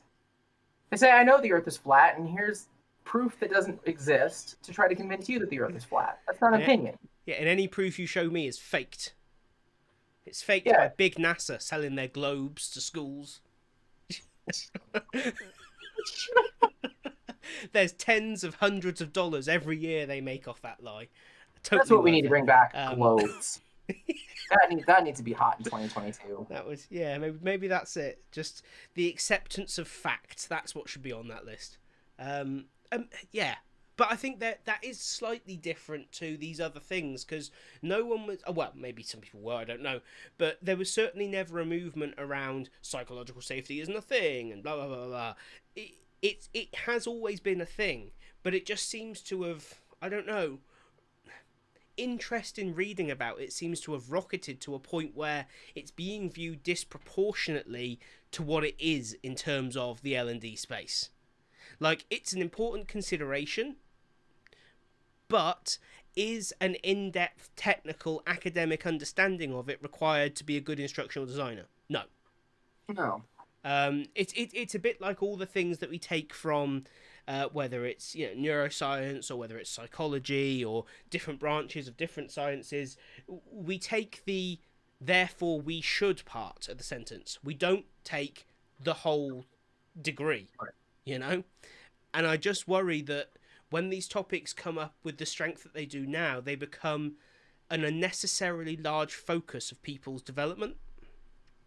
I don't know. Maybe I'm worried over nothing, but I just feel like there are more fundamental issues in the quality of learning design in the industry than psychological safety right now. No, I don't think it's something worried over nothing. I live in America. Every time somebody talks about educational regression, I think we should get a royalty check. So I feel you on this. I do still think that it's a matter of just so many new people coming in. So it's that, if I haven't seen it, it's new to me. And enough people in the industry recognize that. So they recycle. And sometimes that's not a bad thing. Recycling can be good if you're brand new to an industry. That's just you reskilling. But some things don't need to be. Yeah, I guess, yeah. That is my only guess as to why it's a thing. Just like it's been a while since anybody's talked about it. So it's new to people. Again, see America. That could well be it, and I'll be interested to hear from anyone else. It's kind of like what are the kind of things you're seeing are the big I don't know, the big topics that everyone's publishing a blog about or everyone's talking about at the moment, and then we can do the same and copy them. No, Yeah. God, is learning styles really refloating? Oh no. That would explain why I got sacked in December. But oh, that actually would explain why I got sacked in December. Um, do you think many of these new IDs don't have ID chops? They only focus on building and rise. Oh, I think the pendulum will swing back to OG ID curriculum developed. Okay, okay. So Tom, before this, I told you I was going to piss you off. oh yes, yeah. And now I get to. Kara's opened that door. Oh, good. Uh, I was so looking forward to it. I don't think you're gonna be that. I don't think you're gonna be that pissed. But it's one of those things that has happened to me. So I left my job in December, literally 2 days before our break, because they let me because I was let go, which was great. Merry Christmas. But since then, I've sort of been looking for full time, but I've also just been like, I'll also take contracts and whatnot. The contracts that have popped up are ludicrous at this point. So when I see things like when the pendulum will swing back to the kind of the OG ID curriculum developers, I don't know what happened, but I think that there are companies who have recognized that the influx of IDs was a bad thing, finally. Because my concern in 2020 was you had all these teachers that were wanting to become IDs, which isn't an issue at all. I don't mind that. But companies looked and said, oh, teacher salaries suck, so let's not pay them anything and still hire and just hope for the best. And given some of the contracts that I've been getting, that I've been seeing come my way of like the 5-10 years, last year, 5 to 10 year experience, maybe 40-50 an hour, 70-80 is what I'm getting. Like 60 to 80 an hour is like the norm for what I've been seeing in contracts that have come my way that are 5 to 10. And maybe I am just lucky, but it is at least 50 to 60% of the headhunts that I get nowadays. It is nuts. I don't know where this came from, but maybe to Kara's point, we've got that lack of ID chops is starting to be like, we really need to pay for this. Yeah. And they're ponying up. It's been great for me. Told you. I told you I was gonna make you mad. It's fine. The peso. Hey. Yes. Haven't seen you in a while either. Hey, how you doing? Yeah, nice to have you with us, Andre. Yeah, I don't know. I'll cling to the fact of I'm far less likely to be shot on the street because I'm in the UK. It's fine. That's no. Here, I might need help. So He buys a lot of card games. Unfortunately, that's. Today is release day. This is not good. Not good for me. No, even I'm looking forward to this because the artwork on that stuff you sent me looked amazing. But yeah. But I have my own vice. 1990s Citadel color boxes. Oh, I was so happy when I found them. That's pretty cool. Old paint. Oh, it's going to be a good weekend. It's. No, Kara. Also, come summer, we're gonna start trying. Me and the wife are gonna start trying for kids. So I'm gonna need everything I can get. That's it. Panic. There will be more of them. That's. No, everybody who knows us doesn't know which one they're more afraid of, more me or more my wife. So that's what I have going for me. But it's been nuts, and it's constant. Yeah. It's this. And companies who I've never seen look for instructional designers. Just I live 40 minutes away from a lot of oil and gas companies, tons of them. And suddenly they all need instructional designers, and they're all paying out the teeth through the teeth for it. I was about to say, whatever. They're all paying out the ass for it. Mm-hmm. And that's insane. And tech companies that would normally try to teeter around the 75 to 85, maybe 75, 90, have jumped to 95 to 110 for the same exact position, the same exact ask, the same exact experience. I don't know what happened in the last couple of months. I'm going to have to ask that you stop saying numbers at this point. because otherwise I'm gonna cry. I'll go Sopranos mode. 90 boxes of ZD. I think it was a box of ZD. Anybody who watched Sopranos, I think that was ZD. Was it grand? I forgot what their conversion method was. It was one of those TV series that I never made it back to watch. I always told myself I will sit down and watch it all one day, and I just no, never. Their best episode was a comedy episode that had very little to do with the series. Granted, Sopranos is a great series, but that's not a bar that should be that high. Yeah, I don't know. I struggle. I've watched the first episode a lot. Every time I've tried to sit down and watch it, and at the end of it, I've just gone, no, whatever. I'm good. I can not watch this. I had it worse with Game of Thrones because before I met my wife, I would date, and date night was always watch a Game of Thrones, and then they would never stick. The relationships wouldn't stick, so I had to restart with the next person I was dating. So I've watched Game of Thrones season 1 at least 15 times. I am not proud. I haven't finished the series. That's how mad I am at it. It's the best place to stay is not having finished it. Let's be honest. Here we go. Okay, so Carrie just said it's so bad she's screening for her parent company because they got a lot of hot garbage candidates. Yep, I know all about that. That's we've gone through a very similar process recently, where I'm looking for a freelancer to support on a long-term, ongoing basis, and like one good person has come forwards out of an awful lot of conversations, and it feels like you. What was it? I mean, I'm curious what hot garbage actually means. So, because that could mean experience, that could mean not creative, that could mean not skilled.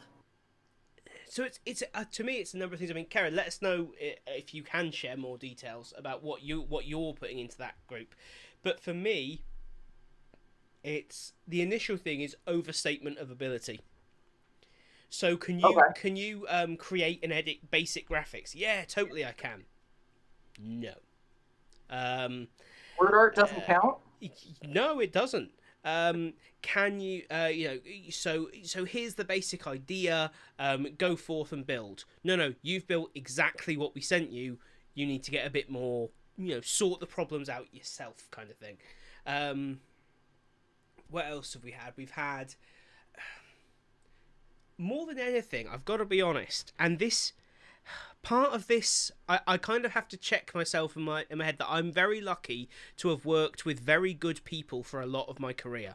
So I am, as I was chatting to someone who I get on really well with earlier in the week, and they said, you're such a development snob. Because I was complaining about the variables aren't named in any sensible... This was in storyline. They've not got any sensible names attached to them. None of the items are named. The triggers don't make sense. This hasn't been built in a sensible way. It all functionally worked, but it was just a mess. It kind of belayed that lack of experience. You kind of got the feeling of the only time they had ever opened storyline was to create their portfolio. They had never developed in a commercial environment before. That and just the skills around communication with a client were not there.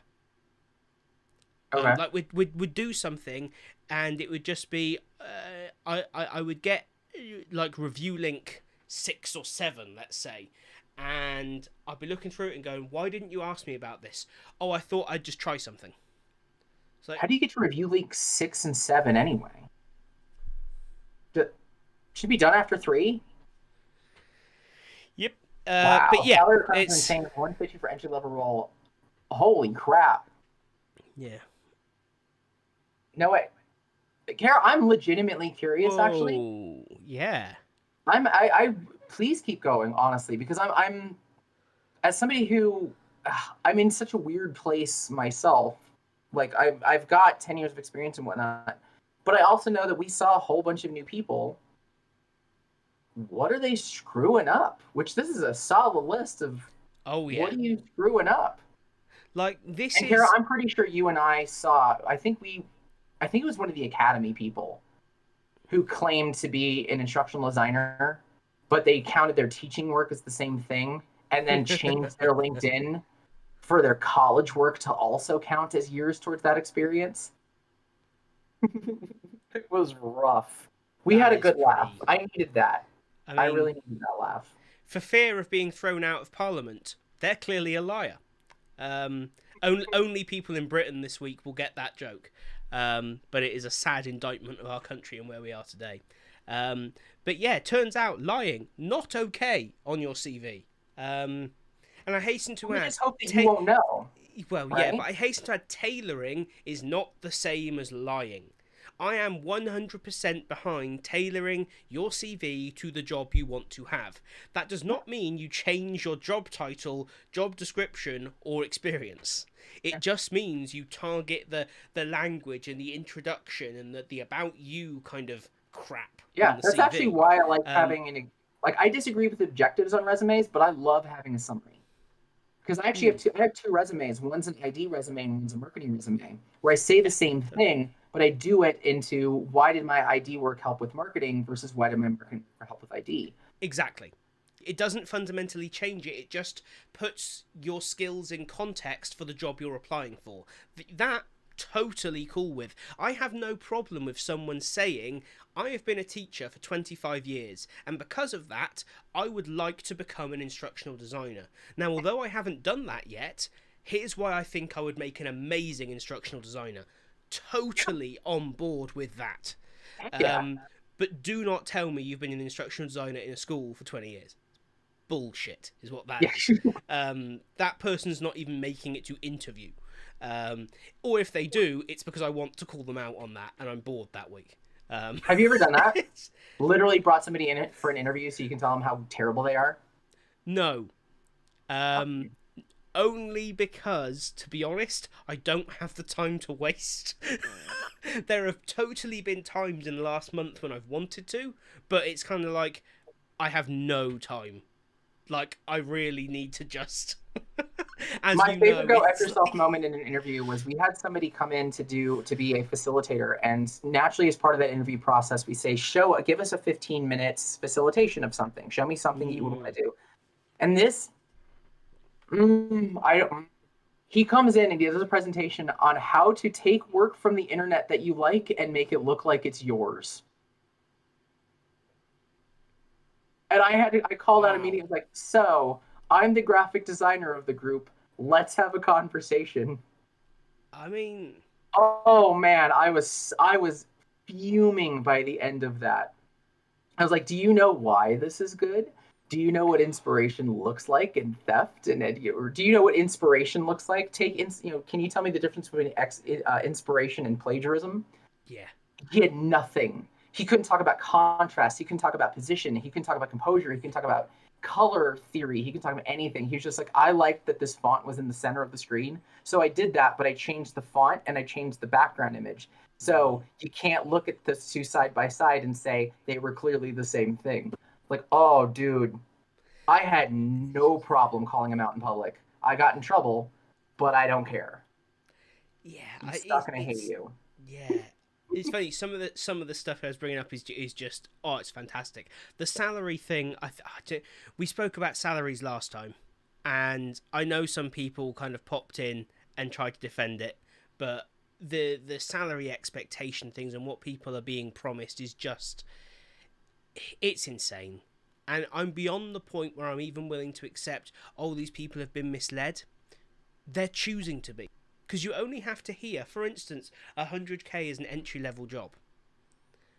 I mean, that's just. Yeah, no. Of course that's a lie. Like, you would have to be insane to think that in an entry level role you're going to get that kind of money. I mean, there are plenty of us, myself included, who have worked very hard to get into the industry and then hard once we're in the industry that no, we will never see that salary. I will never have an annual salary of 100 grand. Not going to happen. It's just not reality. But that's fine. because that's the world we live in. We shouldn't Nope. pretend it's anything else. No Um, experience, man. Kara, your number 9 resonates with me so hard.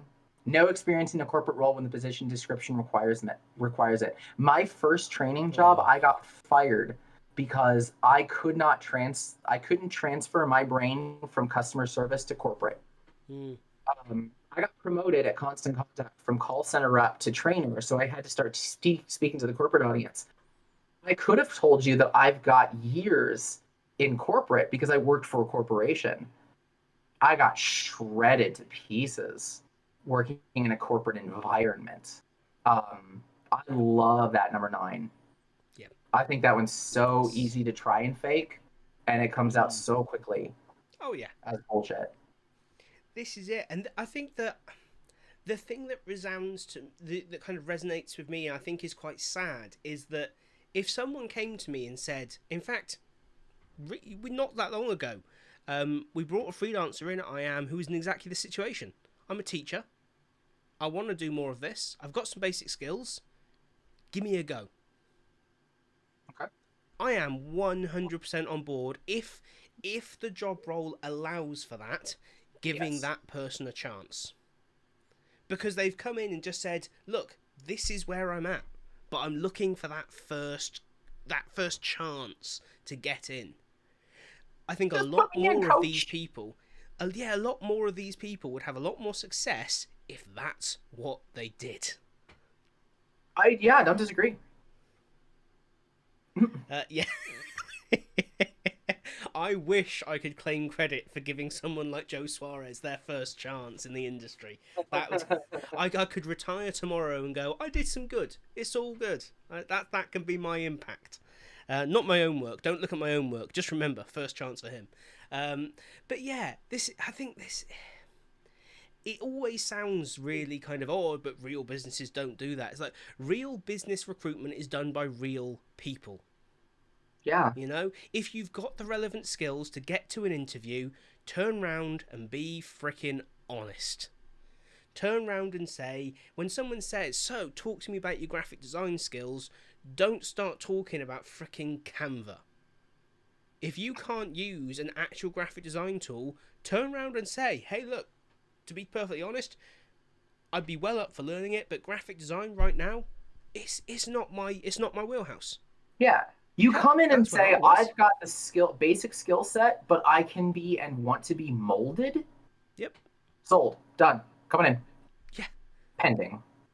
With Yeah. This is it. with moderation on how realistic that can be, but I would much rather try to mold somebody than somebody who's so set in their ways off of skill sets I can't use.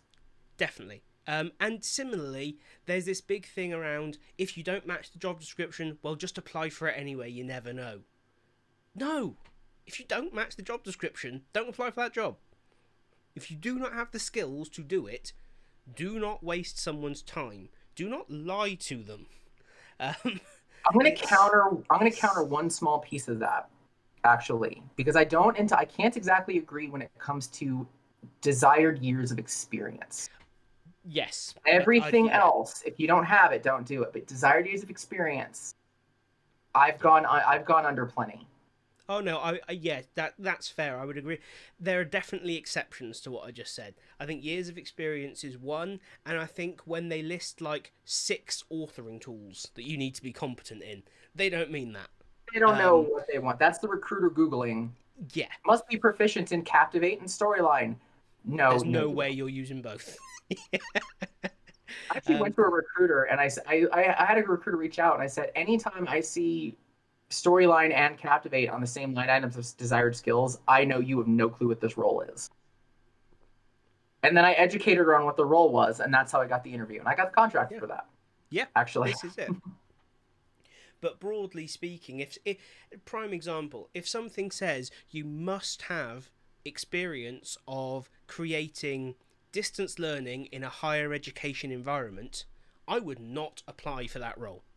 Because I have zero experience doing that, and it specifically asks for it. Just giving it a go is not acceptable, in my book anyway. I used to, even as early as like 2020, I used to be like, I've created distance learning for different audiences, but I've learned my lesson to just not. It's also a matter of like, do I even want to? I think that's the other thing that people don't like. Do I even want to do distance learning from an education standpoint? No. Yeah, I almost wish that I have learned. I have worked in higher ed once, just so I can see how it is. I worked in government, and I hated that. Yeah. I have asked to be removed from an entire recruiting agency because they specialized in that. I hated it so much. Yeah. I think we've all got those areas, right, that we don't want to work in. Like I don't take work from oil companies and banks. Banks because they're horrible to work for, and that applies to kind of money related businesses, and well, all businesses are money related, but you know what I mean, finance related stuff, and oil companies just because I like being able to sit on my moral high ground and go, you're evil, and I don't take your money and it's fine, and I would have to stop sitting on that moral high ground if I took their money. And that's more important to me. But yeah, yeah, there you go. For example, Kara doesn't want to work in HR. That's, everyone has something for whatever reason they don't want to do. And yeah, I think again, I just think that's, I don't know. The industry ends up looking a bit silly at the moment when it gets full of all these hyper excited, just go for it, you'll be amazing. And we kind of forget that, people that have been successful because they have really worked for it. I always make the joke of, what do I do in the evening? I read books about instructional design and I listen to podcasts. It's not a joke. Like, I finish work and I go and practice something, or I go and read a book, or I write something, or, that's how I've learned what I've learned. And I would openly say I'm not a success in the major sense, but you ask anyone that's launched a major career, you ask the people leading big tech businesses, or thought leaders, or those who despise thought leaders, or whatever it might be, the real ones anyway, have worked very hard to get where they are. And I try not to, but it almost becomes personal at that point, where I think, no, hang on a minute, I did all of this to get to where I am.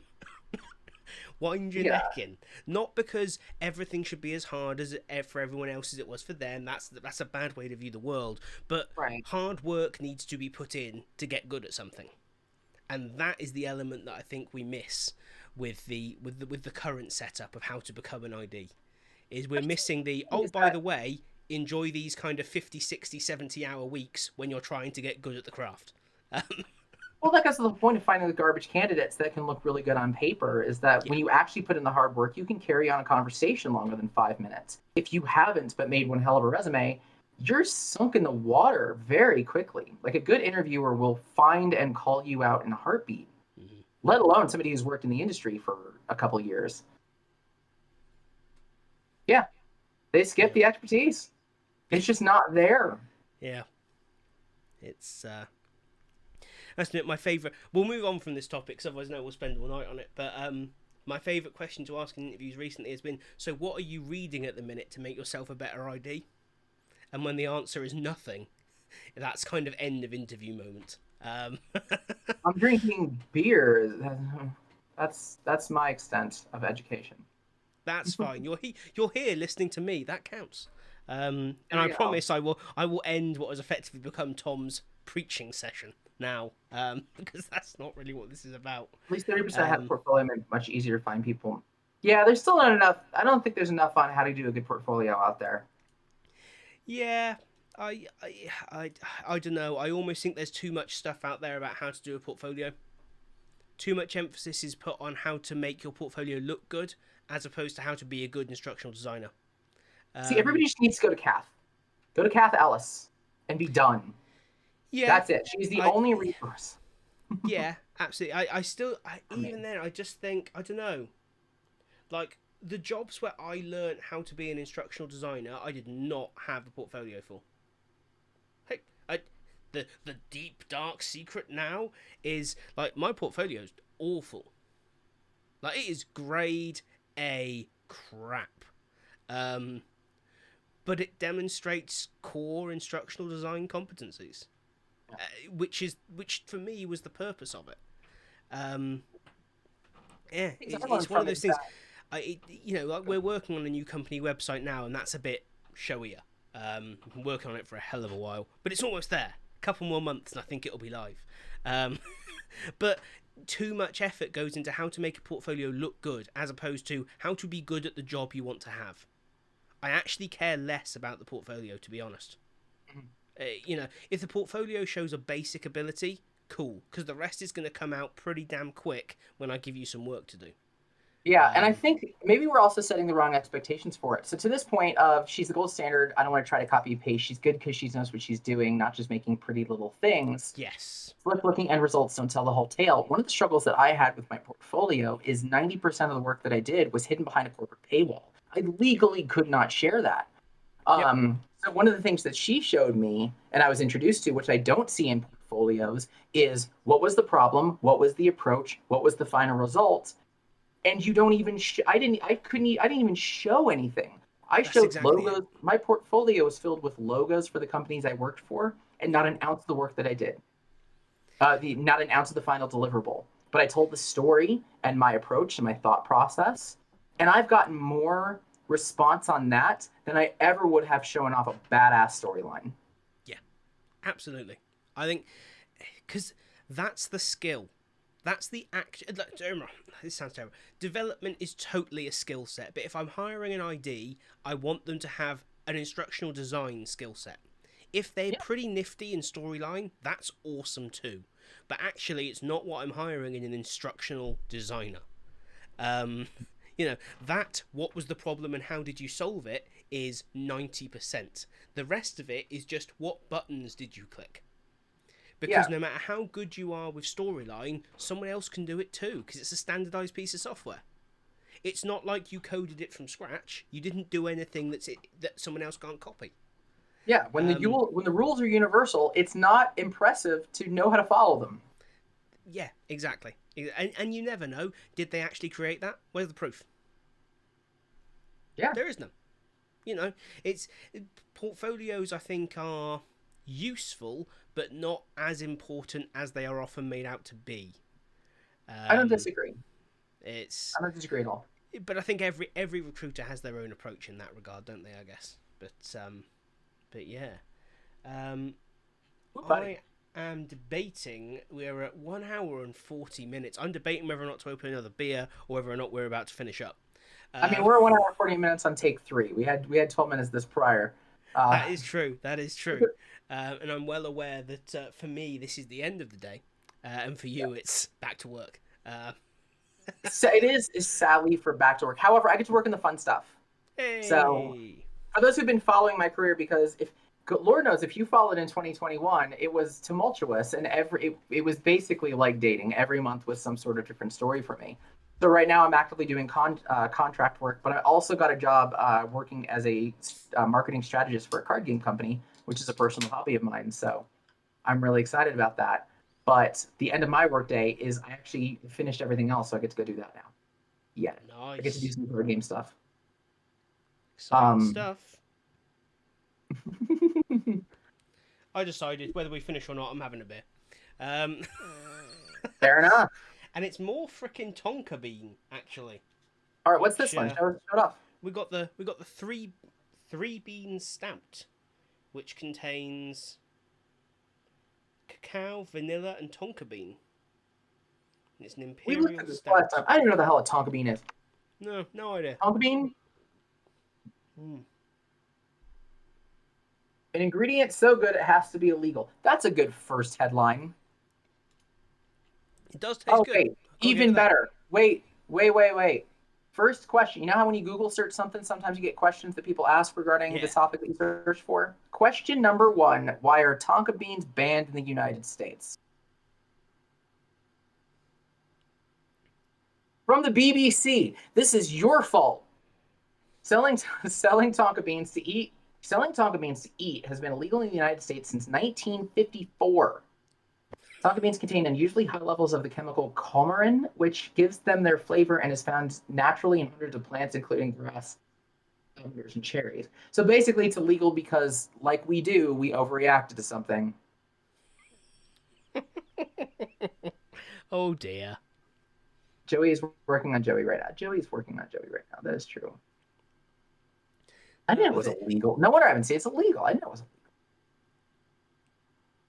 Oh, Q's here, and the puns are back. It's been a while. Sounds like you're brooding on opening another beer. Wow.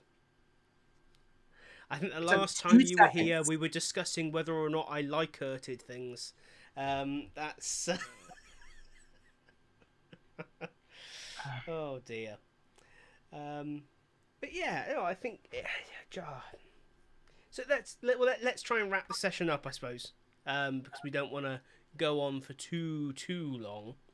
People have lives and far more interesting things to do than listen to us. So going into the year, then we kind of discussed the what's hot, what's not survey. What are the things that you're working on this year in terms of skills development, plans ahead? That's kind of a good question. And you know, if I'm going to say anything, it's finding the place I want to be now. And I think, again, I'm going to go back to Kara's OG ID because I love that term. And if there's anything that I have struggled with in the last 2 years regarding my career, it's what do I actually want to do for more than 3-4 years? So what I'm working on right now is where do I want to land in this space? And what is actually going to get me excited for the actual work? The sales solution architect opportunity, I'm really excited about. I really am. I'd love to see where that takes me. I love that it's such a wildly different way to look at this industry that I haven't done before. I'm excited for that. That's what I'm working on this year. Where do I want to land that excites me all of a sudden? That's cool. What about you? That's interesting. I'm going to do two things. First of all, I'm going to get my life back. The point was made to me not that long ago that I don't do anything other than like this. Like, there was a time when I had hobbies. Thus, this new Citadel, my refinding of my Citadel paint stuff. So I'm going to start painting toy soldiers again. I'm going to get back to some hobbies this year. But from a work perspective and a business perspective, one thing we're currently exploring is how do we do things that have more impact. So one element of that I posted about last week is that now that my wife's part of the business full time, she's actually going to pursue a PhD. And her area of study is going to be workplace learning around mental health, which is what. So her kind of degree and PhD is in mental health sort of challenges and specifically looking at things like dementia, but more broadly about psychology as well. So she's going to be looking at what is effective in the workplace and what isn't. Is e-learning on mental health the way to go? No. Is that actually sufficient support?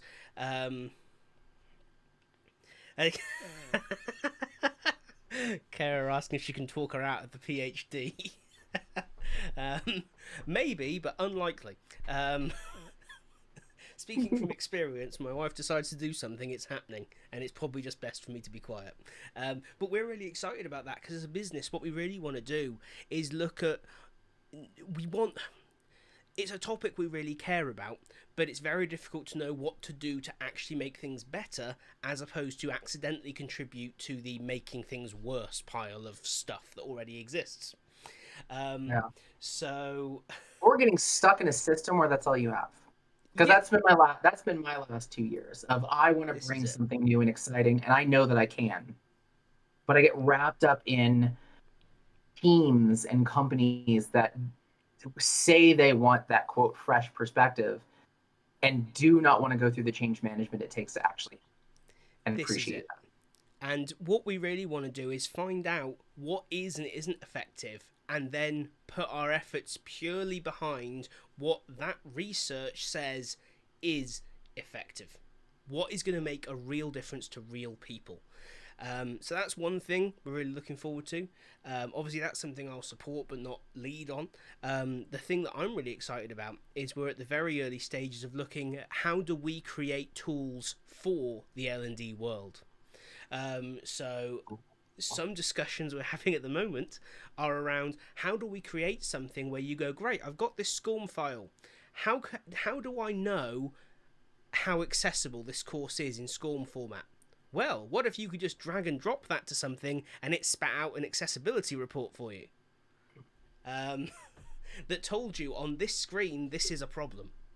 You have a color contrast issue. You have I don't know, You had there color are blindness to subtitles that? on this video. Yeah, exactly. Basically marrying it up against the WCAG standards. And there are loads of tools that will do that for like a web page that's on your screen. But nothing that allows you to just drag and drop a SCORM file over. Cool, I definitely will, Kara. That's You just broke me there, so yeah, it's something that use puns. we're looking at. Yes, that's drinking and IDs are required. I like it. That's That's a good tagline for that could be a shirt. And we roll up to maybe. a convention with drinking and IDs required. The ID I like update. that. That's good. I feel like the ID update might need a little bit of a facelift. It's starting to look a little bit dated. Maybe we'll do that. Maybe that can be something we do this year. I need to wear the shirt again. I have the shirt. I love the shirt. It's actually really comfortable. Yeah, I'm not entirely convinced after Christmas I will fit in mine. So I can't. I feel pretty confident I can actually. I've been losing some weight. yeah, no, that's a really good tagline. It is. We might have to steal that. Good stuff. Send you a Dex and Drafts class that has nothing to do with ID. Absolutely. But yeah, and then I guess finally to finish the show off, I think IDTX is coming up and it's next week. No need to panic. Everything's fine. Everything's under control. It's not a problem. That's also a good tagline for the ID update. It is. So yeah, IDTX is coming up next week. The final lineup of speakers are now on the site. It's super exciting. Like it. Do you know what? Like the first one was really fantastic. I loved doing it. But there were definitely things at the end that I walked away thinking, lesson learned. We'll make that better. I'm just dumping a link in the description in the chat now. Oh, all right. You beat me to it. That the lineup across all 3 days is phenomenal. Speakers from all over the world, all different experience levels. We're actually rounding off the week. The last thing that just got put in place, I think literally yesterday, we finalised everything, is a discussion panel between a gentleman called Mitch, Kara, who is of course in the chat with us, and her good friend and L&D personality, Jonathan Rock, about moving beyond blended and instead looking at kind of mixed modality learning as we kind of have to start mixing different things that we've never mixed before, in the kind of weird hybrid-y remote workplace that we now have. And that's gonna sound us out for the 3 days, but I mean, this is probably a really good time actually to call out everyone who's supported it. Obviously, everyone who's speaking at the event, everyone who signed up for tickets, everyone who bought the t-shirts that funded this event and joined us on Patreon to fund this event. This is, it's ridiculous that the first one, it was a straight up quote unquote loss. The second one, we broke even. But that's amazing. Wow, that's not something you can say. Usually after 2 years. This is it. That's phenomenal, and it's a real testament to everyone who, whether you're in the chat now, or whether you're watching this later on, thank you regardless of how you supported it, because it means we can go on and we can do more in future, which is really, really awesome. I did just realise there was a YouTubey topic that I almost wanted to touch on. Have you got time for a quick topic, or do you need to go? Let's go. Be honest. Let's do this. We got this. I wanted to get the take on you, and there we go. There's a couple of people in the chat as well that I think might have an opinion on this, and I had it noted down as if time discuss this. So, YouTube, watching YouTube with an ad blocker. So you're watching YouTube content, but the ads that would otherwise pay YouTube and pay the creator are blocked. Therefore, no one gets paid for them. Is that akin to piracy? Discuss. I thought this was such an interesting topic. Shall I go first? While you have a think. Go first. So I fall on the side of yes, it is. And I don't mean piracy in the you're going to jail piracy. First of all, no one does. Second of all, it's not quite like that. But ultimately, the terms of watching a YouTube video are you get served this advert at the start, and some money goes to YouTube for hosting that video, because that is a service that you're benefiting from. You're not paying for it. It's a free video. So they're making their money to host it off that. And then the creator who spent the time to sit and make this content that is clearly good enough for you to want to watch is getting paid through this ad that you're watching. That's the agreement to watching a video on YouTube, right? Or you sign up for YouTube Premium, in which case you pay for YouTube Premium and some money goes both ways there. I've got a counter to this, but I'll let you finish. Yeah, so, and I think I know what the counter will be. This isn't my argument. I'll stress that point. And it's not a hill I'm willing to die on either. I just think it's really interesting. I just don't... Even if you skip the ad, like when it comes up with a little button, that's cool. Because there's still a payment involved there to creator and to platform. But to block it, you are gaining the content for free without... Well, you're gaining the content for free and avoiding the payment. If you did that with a movie, it would be undoubtedly piracy. Without any question or any hesitation. You fail to pay for a film, you download it off the internet, let's say, piracy. That's the agreement there, is that you pay for the film to get the download. Here, the deal is you watch the ad and therefore get the video. And I know there's the argument of... Hold on. 2 seconds. Go on. Okay. I've written down. I know there's the argument of YouTubers also sometimes have other ways of making money. So whether it's ads in their videos, whether it's merch, or whether it's, I don't know, affiliate links in the description, let's say.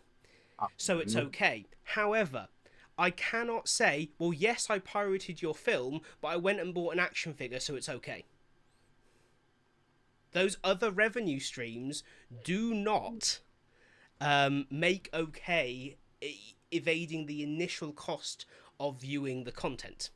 And this isn't a... that was what I expected it to be. Until I totally get that as well, but...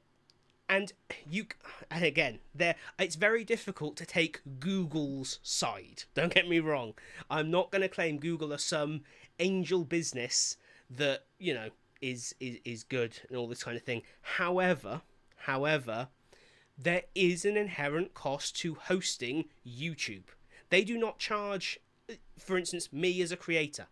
I don't make any money off the platform. However, I do cost Google a very small amount of money, but money nonetheless. Because they have to host all my videos, they have to stream my live streams, they have to hold on to all my data, all my subscriber information, all these comments. Why should they not, as any other service would, get paid for that, via the ads that they run, because that is the agreement of the platform. If you don't like ads, the solution is to buy YouTube Premium, which I do. Disclosure there, I pay, what is it, 10 quid a month or whatever, and get no ads on YouTube. I've then done my bit to support the creators and support the platform in order to make sure it keeps going. Because if a platform consistently and forever loses money, why would they keep it open? And how much would we all lose if one day Google went, we're not making any money on this, bye? Yeah, that's where I'm at. That's why I actually agree. I would call it piracy. As an individual, it doesn't feel like it, but if every single viewer did the same thing, is YouTube a functional model? And the answer is no. And how much would we all lose if free access to millions, or I don't know how many videos there are on YouTube now, went away? I mean, they would just go to Reddit. They would go to wherever. If would they? I wouldn't go. Reddit's horrible. I would never. I tried Reddit. I tried Reddit for 3 days. That was as long as I could stomach it. It's if every viewer circumvented the system, the revenue generating system. Yeah. Does YouTube are they still able to function as a business through other means? And the answer to that is, I'm pretty sure it's no. I think it's no. But I don't know if they do sponsored. I don't know if they do any sponsored content. I don't know what other revenue streams they have outside of ads. I mean, Google. I need more info. Yeah. But knee jerk, I would call it piracy. Interesting question there from Joe Suarez. If you skip past ad spots in podcasts, is it piracy? No, because the algorithm is on open. You have that's even if you skip past the ad spots, you still get a certain amount. There's still a certain amount of revenue that's earned from it because it's tracking per open. Actually, sorry, open's the wrong word. It's tracking per activation. I can say it. I did display advertising. And that's kind of what I thought. Yeah. Regardless of how much. It's just like if I pay per 1,000 people on a website. Yeah. If so you go on a website, you've got an ad that rotates every 5 seconds. Ad Choices gives you a rotating ad every 5 seconds. Your ad pops up in those 5 seconds. But I'm not looking at your ad in those 5 seconds. I don't click on it. I do anything. It goes to something else. That is still an activation. Regardless of how much you gave 2 craps about it, regardless of how in your face it was, it is still an activation that is charged. Yeah. And I think it is difficult because I know no one likes to be served ads, right? But if the alternative was you must pay for access to YouTube, I think I would, obviously I've chosen to pay, but I would rather... Oh, no, attention is absolutely not a detail in this. It's more a case of ad blockers specifically stop the revenue flowing. When an ad blocker is detected, that ad will not be paid for. Yeah. It's a very specific ad blocker thing.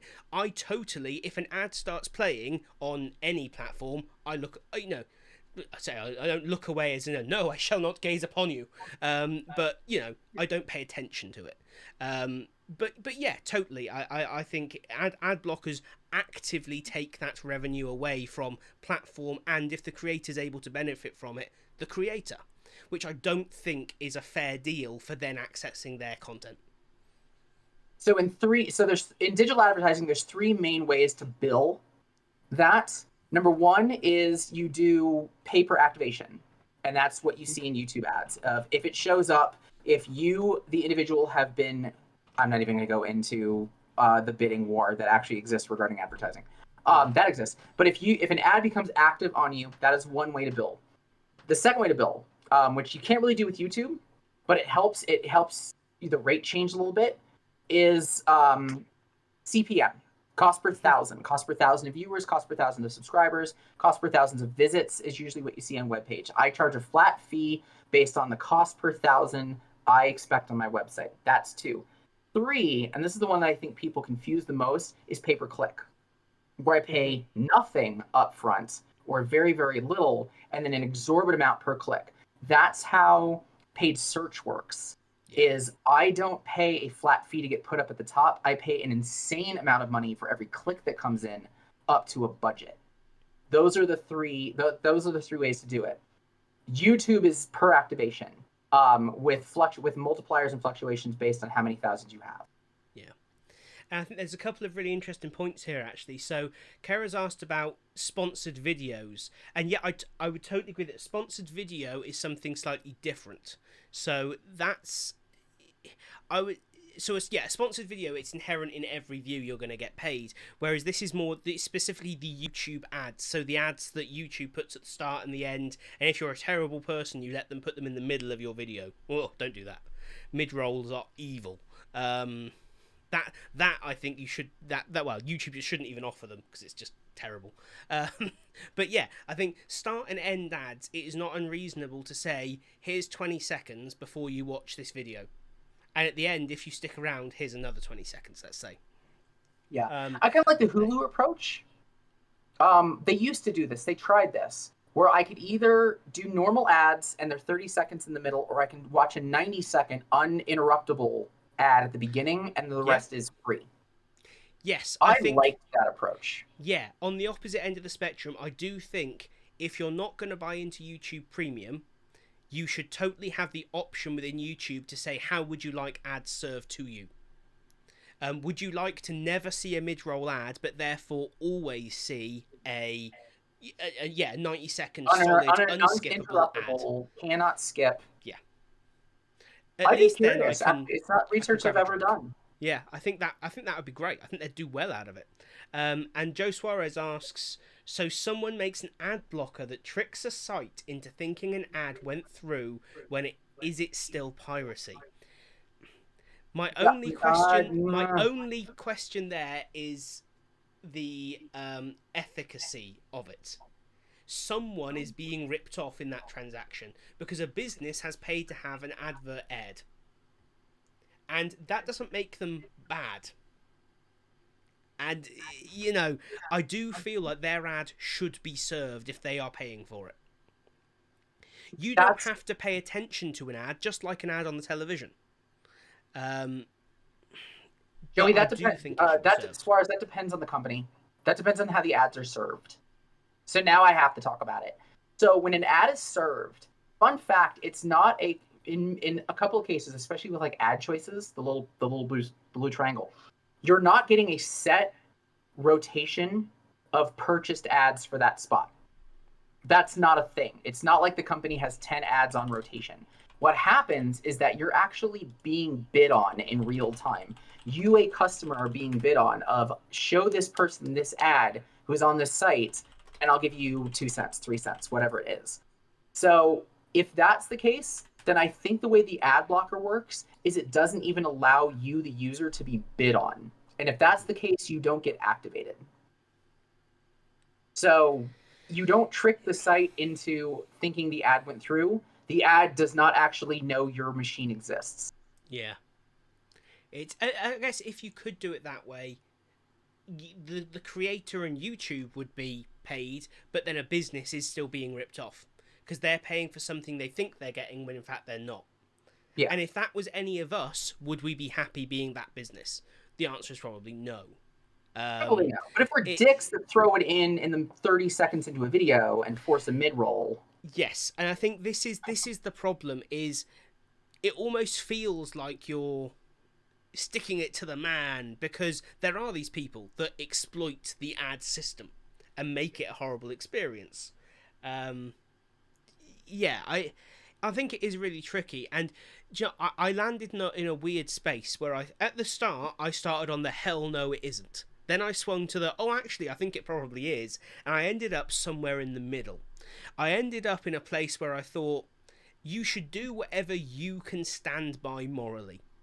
You should understand that if you use an ad blocker, you are preventing money going to the platform and potentially the creator.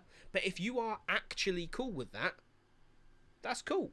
You're not, I would say it's not piracy with a capital P in the legal term. It's piracy as in, I takes what I want and no one will stop me. Yeah, it's not stealing songs from an artist.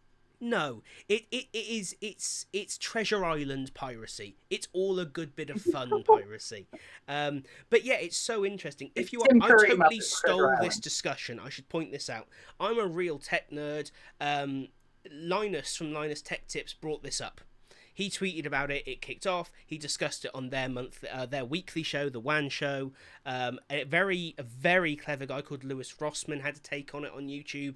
It's a super interesting debate, and I think quite an important one actually for the future of platforms like YouTube. Because there is a reason there is no YouTube competitor. No one can make it profitable. Yeah. A free platform that's free to host on, free to use, and pays you even though it doesn't charge you anything if you're good enough. How do you make that profitable? The only way is ads. I mean, yeah, It's Vimeo tries but fails. Vimeo just became the LinkedIn of YouTube yeah. and I went that mean, route. whoever goes check out my Vimeo channel. I mean, No way. you occasionally see Vimeo on ID portfolios. That's what you occasionally see. It's great analytics, and Vimeo's video reviewer is Fantastic. spot on. Oh, absolutely. We use it. We use it at I Am. It's fantastic for that. But yeah, it's not a social platform like YouTube is. No. Not even close. But yeah, so there's a totally non-ID related topic to finish us up on that I thought was interesting. I think it's gonna be one of those things that translates, right? I think so. that would translate into an ID thing, especially if we're talking about this crap about, if TikTok learning becomes a thing, or let's expand it. We're not going to expand it, but I'll reach in and say LinkedIn Learning, and I want to be able to make money off of educational videos that I post on YouTube. I want this to become profitable. You do the stuff that you do for IDT is freaking fantastic. Now you want to profit on it, and part of that money comes from advertising. That's and it. Somebody's just ad blockering the crap out of it. I think that's the danger, as I think smaller channels are the ones that will suffer for it, because bigger channels will have burnt-in sponsors, they will have big merch sales, they will have whatever. Small channels that just hit that 1,000 subscriber, 4,000 watch hour view, they are, if they're gonna go into it, they're reliant on that ad revenue. It's a interesting discussion. Are they? I'm gonna go with are they? If they want to make it viable, the ad yes. revenue that you generate from YouTube. If you have 1,000, 10,000 subscribers, it's nothing. Oh no, it really is. But it's the only income a channel of that size does have. That's what I mean. It's not realistically. So I mean,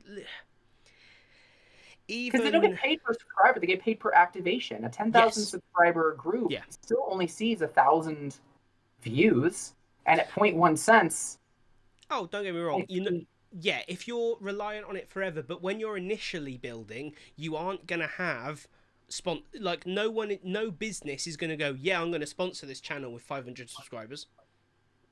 Where's the value for them? There's none. Some might, but the vast majority don't. Patreon.com/IDT or buymeacoffee.com just to prove Tom wrong. Buymeacoffee.com/IDTips. Yes. Just so you can stick it to the beard. Yeah. It's not, I agree, it's not huge money, but it is potentially the bit that gives someone that kind of, it's worth continuing to create. Because some of us, we run our YouTube channels because we enjoy it. It's a good opportunity to have a fun chat at the end of the month. It's a great opportunity to keep our video skills in, we just enjoy it. But there are those who genuinely want to create and grow. And I think any opportunity to support people who want to engage in a creative career like that is a good one. And watching a 30-second ad is a very small price to pay for benefiting from someone else's creativity. But yeah, that's one of the. I think it's one of those topics where you either feel very passionately about it, or you kind of don't. Or not that you don't care in a bad way, but it's just something that you don't get up in arms. It's one of those that gets more frustrating to have a conversation on when you understand technology behind it, and when you see it, when you get the luxury of scale, when you think about scale, when you're somebody like Kara who actually does make an income off of it versus me who doesn't. Yeah. the more educated you become, the more interesting the conversation gets. Definitely. And I think honestly, kind of like you, the more you sway a little bit. Yeah. I remember my days of getting 1,000 free AOL hours, and I would pop up Blocker and I'd be like, heck yeah, look at me go. And now I'm like, this screws somebody over. Totally. And don't get me wrong, I'm not gonna sit there and say, well, I've never pirated anything. I think at some point everyone pirates something, and it Yeah. isn't inherently evil. It's just a be aware of the impact of what you do. Um, no one's going to die because you put an ad blocker on your browser and didn't watch the YouTube ad, but be aware that at some level, someone, be it Google, who can probably do without the zero point 0.1 cents anyway, or whatever, but someone has lost out on something at some point for you to gain something. So I That's think how that arguably the system answer to works. your question is of if that is piracy is going to change based on if you care. Yeah, totally. I'd agree with that. Okay, right. That was going to be really short, but we kind of got more into it than I thought. Oh, my wife actually had my wife had a beer from a company that she hates and actually liked it. It's called old. It's a beer called Old Chub. The thing will wreck your face. It's like 11% alcohol. Nice.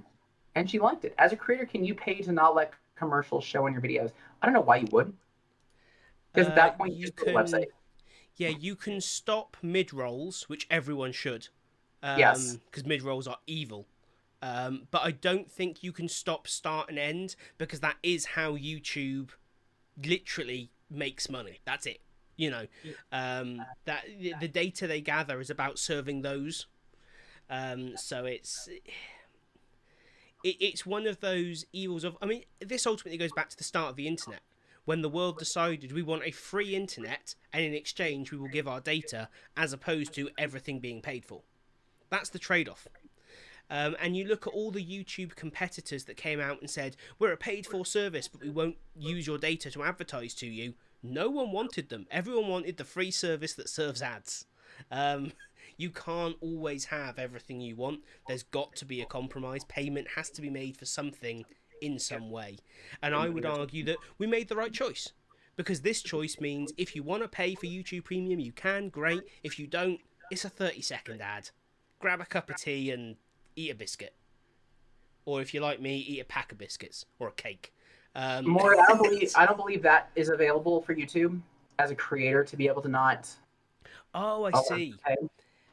Yeah, I don't know what the value to that would be. I think you'd have to pay.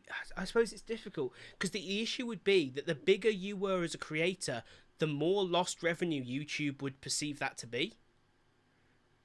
Plus, you would lose revenue yourself by not You can gaining from the do. ads.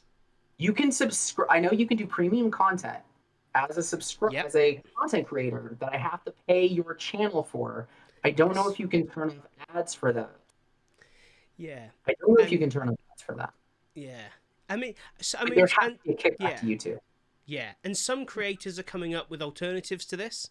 So, for instance, if you like your tech YouTube, you've got platforms like Floatplane. There is a paid-for subscription service where you sign up to channels. There is no advertising, none. But you pay. You pay per channel you subscribe to, and they all set their own subscription fees. Um, And that's why I it's think YouTube doesn't do it and won't do it, because yeah, then you put buying power and selling power in the hands of the creators a little bit more than I think YouTube wants, because there's enough selling power in being able to sell a premium channel, but you don't want to do that so far to be like, oh, I can spend $5 on your channel, or I can spend $10 for a no ad YouTube can go screw itself version of the yeah. channel. I don't think YouTube wants to be a part of that. No, I mean I think that's why YouTube has the premium option. If you want no ads, just pay YouTube 10 quid a month.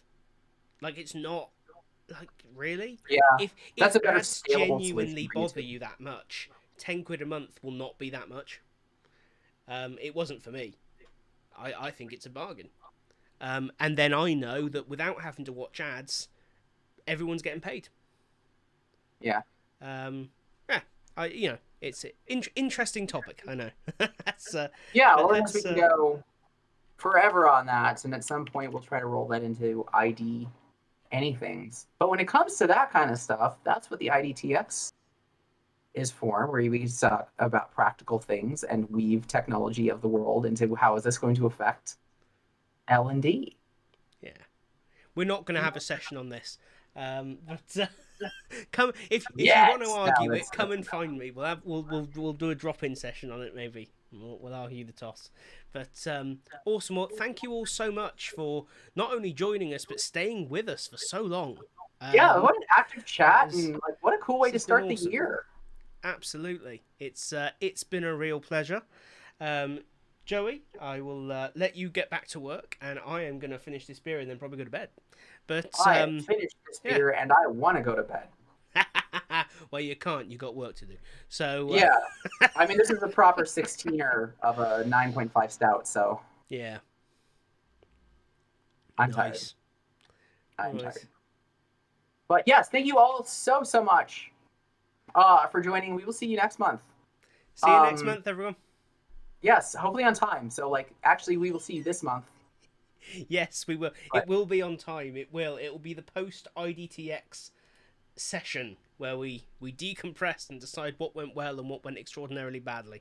We shall see. Yes. And also, please tell people to watch the replay of this. We post replays of this as well. Have them check in. I would honestly love to hear everybody's top 3 of the global sentiment survey. We've put that link in the chat. I'll probably come back and put it in the comments. I would love to hear your 3, what you want it to be and what you think it will actually be for the what's hot in the workplace in L&D, and we'll compare notes and see in March what we actually get. Awesome. Right. Maybe. Well, until then, we will see you later. Yeah. Cheers, everybody. Let's roll that outro. There's only one place for the breaking news in the world of instructional design. The ID Update with Tom and Joe. All the news you never knew you never needed. Only on IDT.